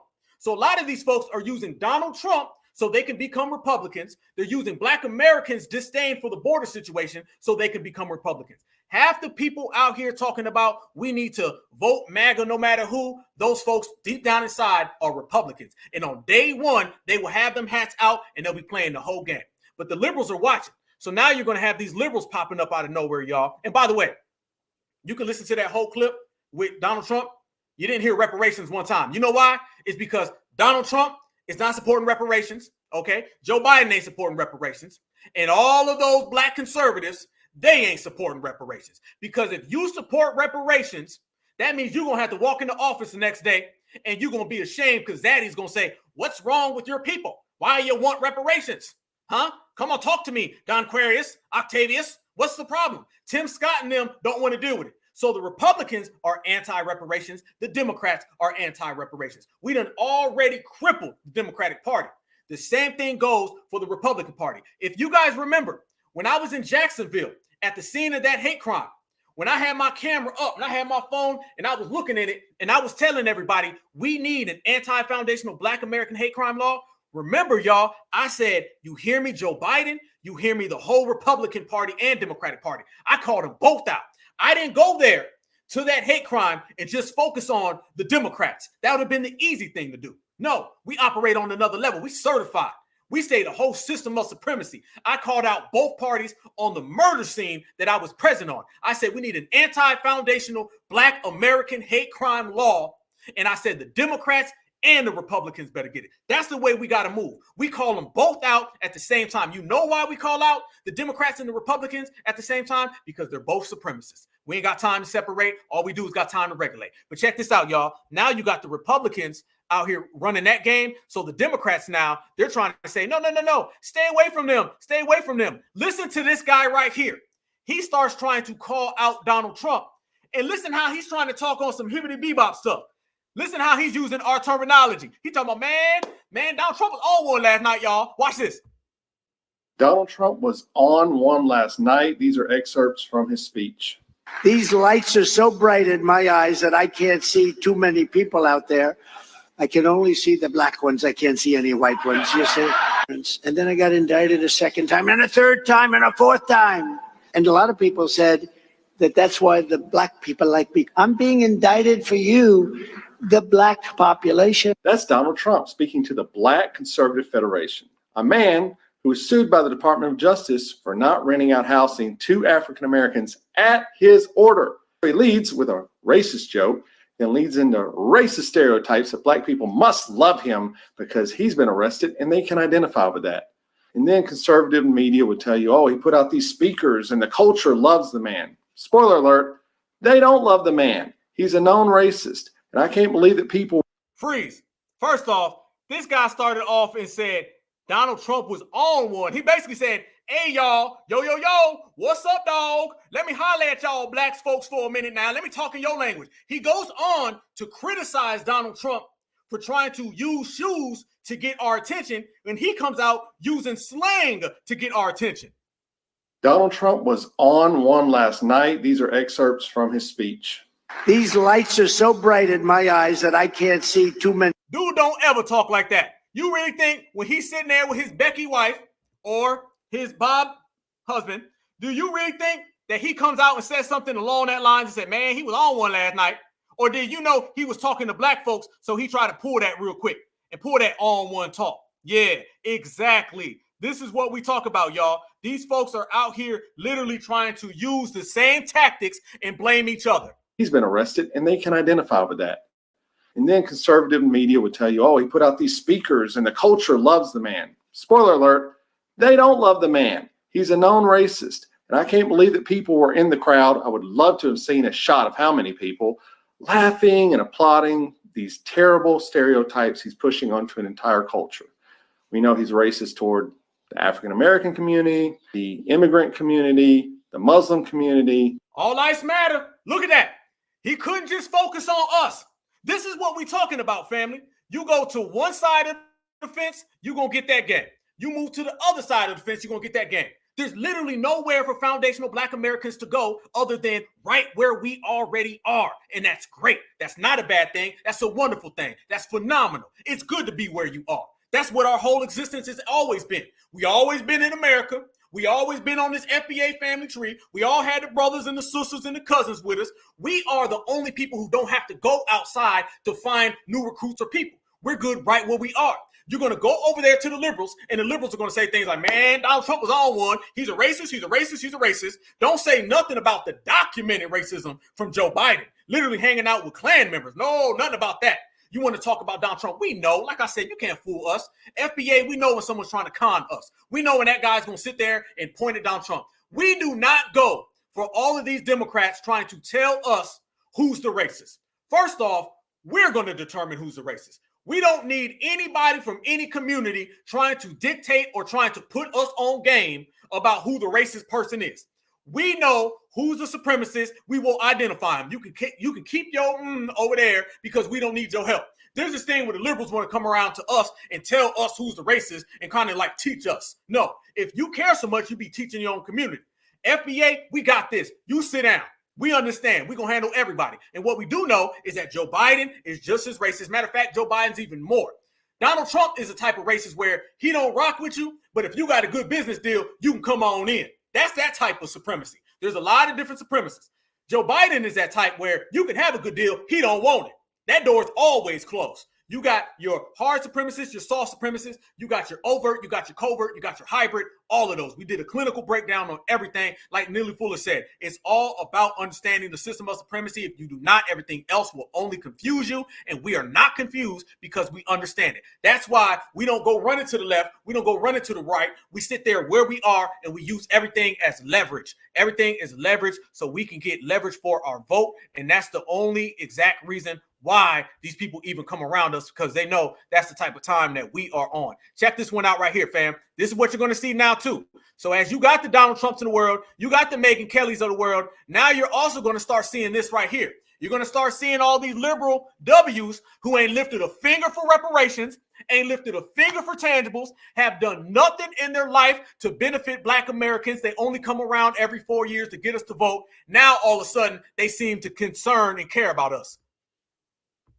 Watch this liberal Karen. You got your conservative one. Now here's the liberal.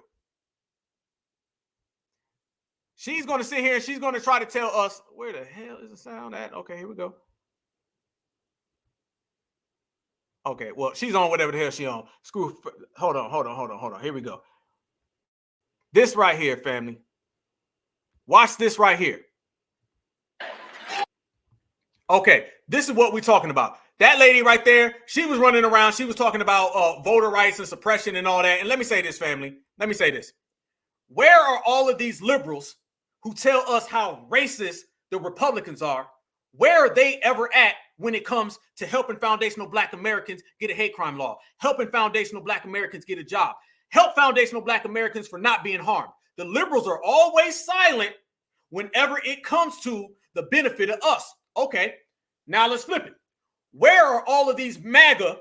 Where are all these we going red folks when foundational Black Americans need a hate crime law, need jobs, and need some type of benefits?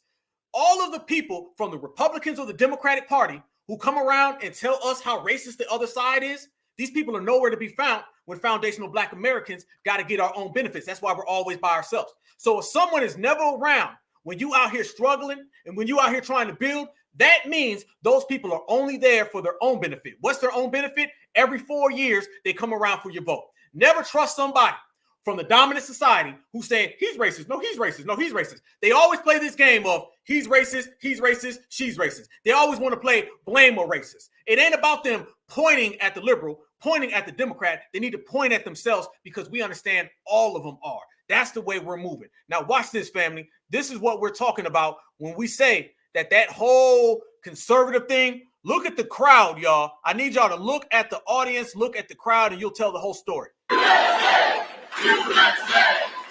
Thank you very much.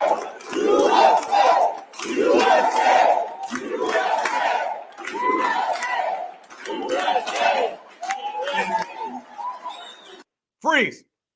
Look at that crowd right there. That right there, family, was the Black Conservative Federation or whatever the hell they call themselves. That right there was them. Do you see a pattern and a trend in that audience? I'll tell you exactly what that pattern and what that trend is. That was a bunch of W's and a few Black folks sprinkled in.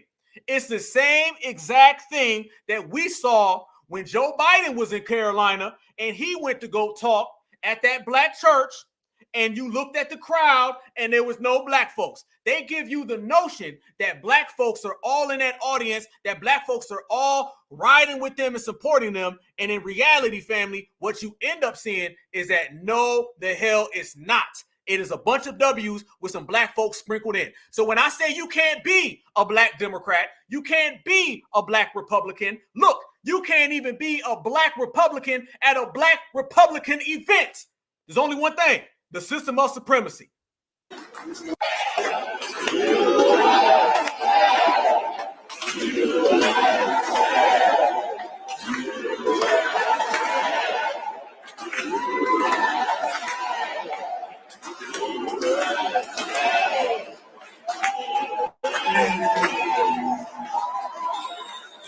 Boom. Right there, right there, right there. Got another view for you, family. Check this view out right here. This view is going to show you the same exact thing, the same exact time, y'all. Look at this right here. Look at all the red dots. Look at all the red dots, family. Look at it. Look, it's all there. Look at that. That's not even a big crowd. You see in the building, it's not like it's a big building. That right there is the Black Confederate, or Black, I should have said Confederate, the Black Conservative Federation. That right there is them, fam. Do you see a bunch of black folks there? And if you did see black folks, do you see any certifieds? Do you see anybody standing on business? Do you see anybody fighting for reparations? Have you heard reparations? We played clip after clip after clip. Joe Biden, Donald Trump, all the Democrats, all the Republicans, all the conservatives, all the liberals. And one thing that we have not heard this whole episode is not one of them have mentioned reparations. This is the reparations generation. If you are running for any office, I don't care if it's a president, a vice president, a speaker of the House, a city of commerce. I don't care if it's a principal, a teacher. I don't give a damn what it is. It could be a teacher's helper.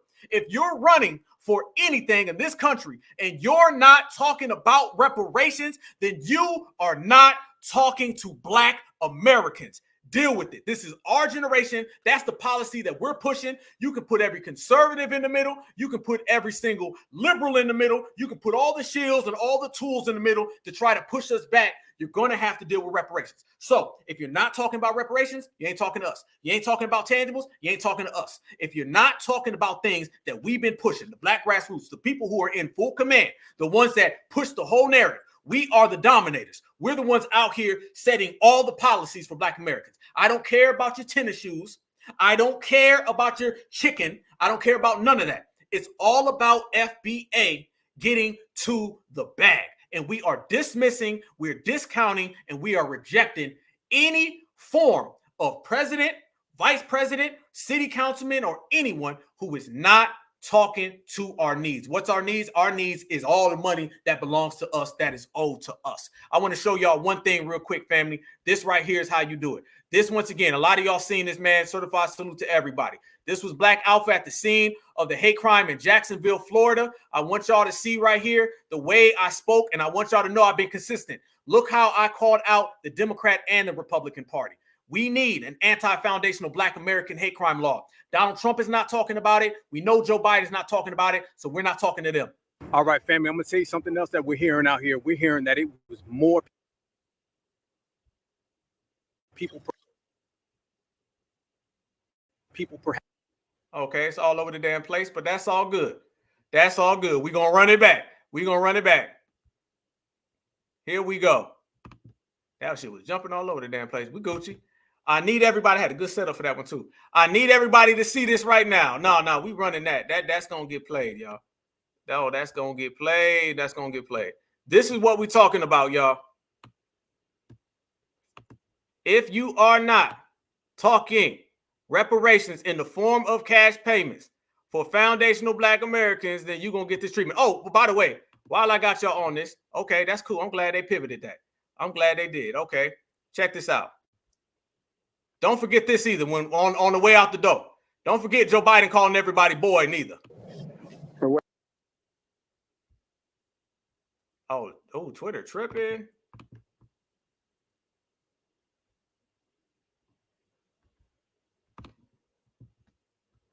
Okay, we'll tell you what. Newsflash.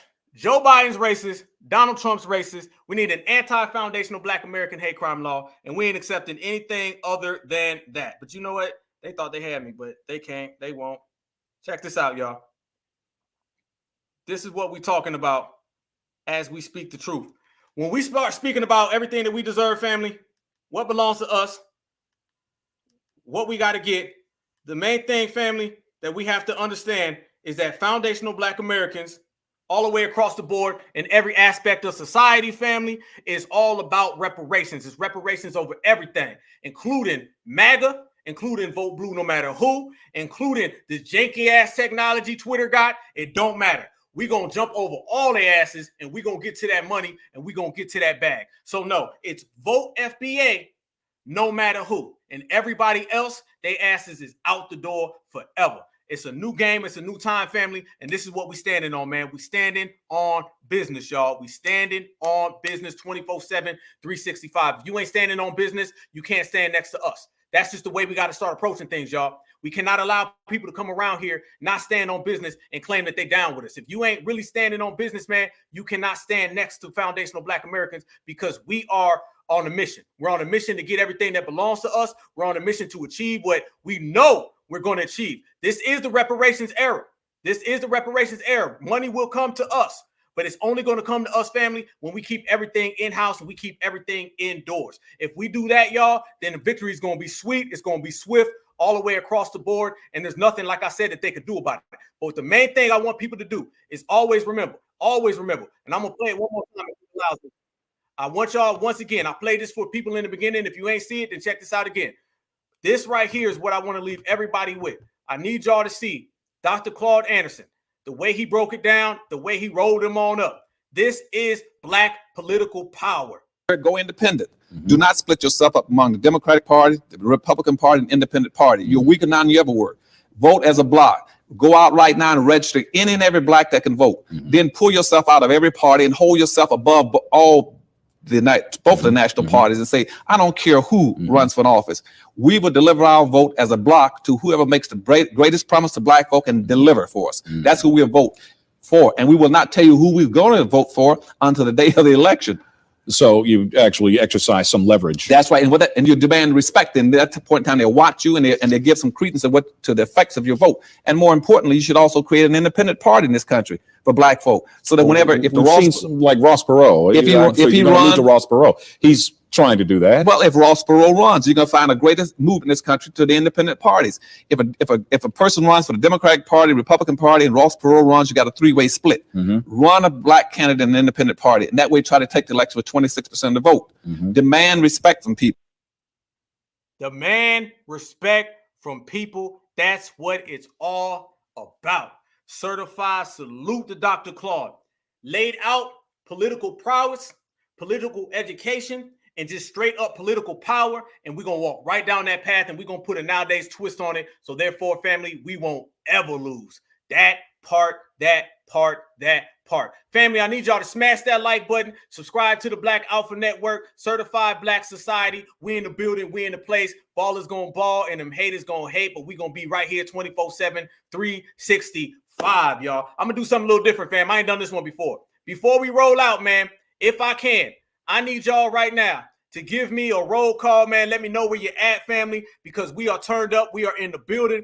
Please let me know if you can put in the chat, family, where you tapped in to tonight's broadcast from. Let me know what city, what town, what state, your county. I don't give a damn where you are, family. I just want to make sure that foundational Black Americans are on game, stronger than ever. Certified Black Society versus everybody, man. Y'all know what it is, We brought it all there. Virginia Beach, I see you all the way across the board. You already know, family. This is what we talking about, man. We got to demand respect. We got to keep it real. We got to push it. Maryland, I see you. Certified salute to you as well. Los Angeles, California. You already know, man. LA all day. Orlando, Florida. Yes, indeed. Arizona. Yes, indeed. Florida. All the way across. Maryland, Mississippi in the house. Certified salute to you, my brother. Dallas, Chicago, New York City, DMV, Mile High, right there. I see you as well. Oakland, California, man. We in here stronger than ever. It's going to take that energy right there. Virginia, Brooklyn, Best Style, certified salute. Yes, indeed. New Jersey. Yes, indeed. Man, I wish I could put them all up on the screen. Y'all see them in the chat. Detroit up in here, all the way across. Steel City. Yes, indeed. Canton. Yes, indeed. Man, we stay thick in VA. It's all about us. Cleveland, Ohio, East Side. Shout out to my brother, East Side. All the way. He got that always down peace energy all day, family. This is what I'm talking about. South Side. I see you. All day, Harlem in the building. That's what we talking about, man. We got the East Coast, the West Coast, down South, Midwest. How you gonna lose when you got the East Coast? You got the West Coast.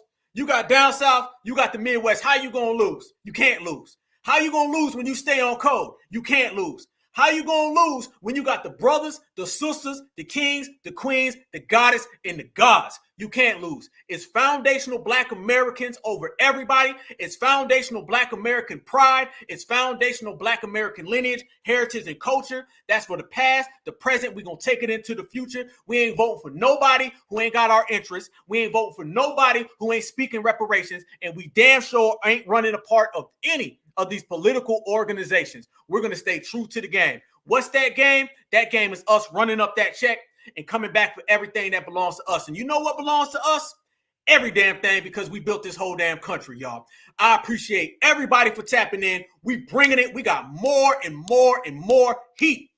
Subscribe to the Black Alpha Network, y'all. We're going to be right here. I'm telling y'all, we on fire right now. We are the hottest. We the freshest. We are coming strong, and we only getting stronger, y'all. Miss out on the Black Alpha Network, man, and come on back and watch the replay. That's how we do it. We are coming. Salute everybody in the chat. Y'all know the chat stayed with 700 people. Y'all know we stay building. I cannot wait. We're pushing along, family. Can't wait to see y'all. We probably going to see y'all in D.C. I'm just saying, hopefully. We probably see y'all maybe, I don't know, in Chicago, hopefully. But whatever it is, man, y'all know we all family. Y'all know it's all love. You guys know I love you with a passion, man. Y'all stay safe out there. Much love to you and your family, man. Certified salute from the Black Alpha Network. And always remember, foundational Black American is always black, and black is beautiful, and beautiful is always us. Certified salute. Kid, what y'all think? If you whatever the fuck you think you are, and until we own some shit, I'ma call it like it is. How you gonna be a man and we starving? Go ahead. You know? And you can walk by 5 different houses, ain't a man in either one of them motherfuckers. How we gonna be a man?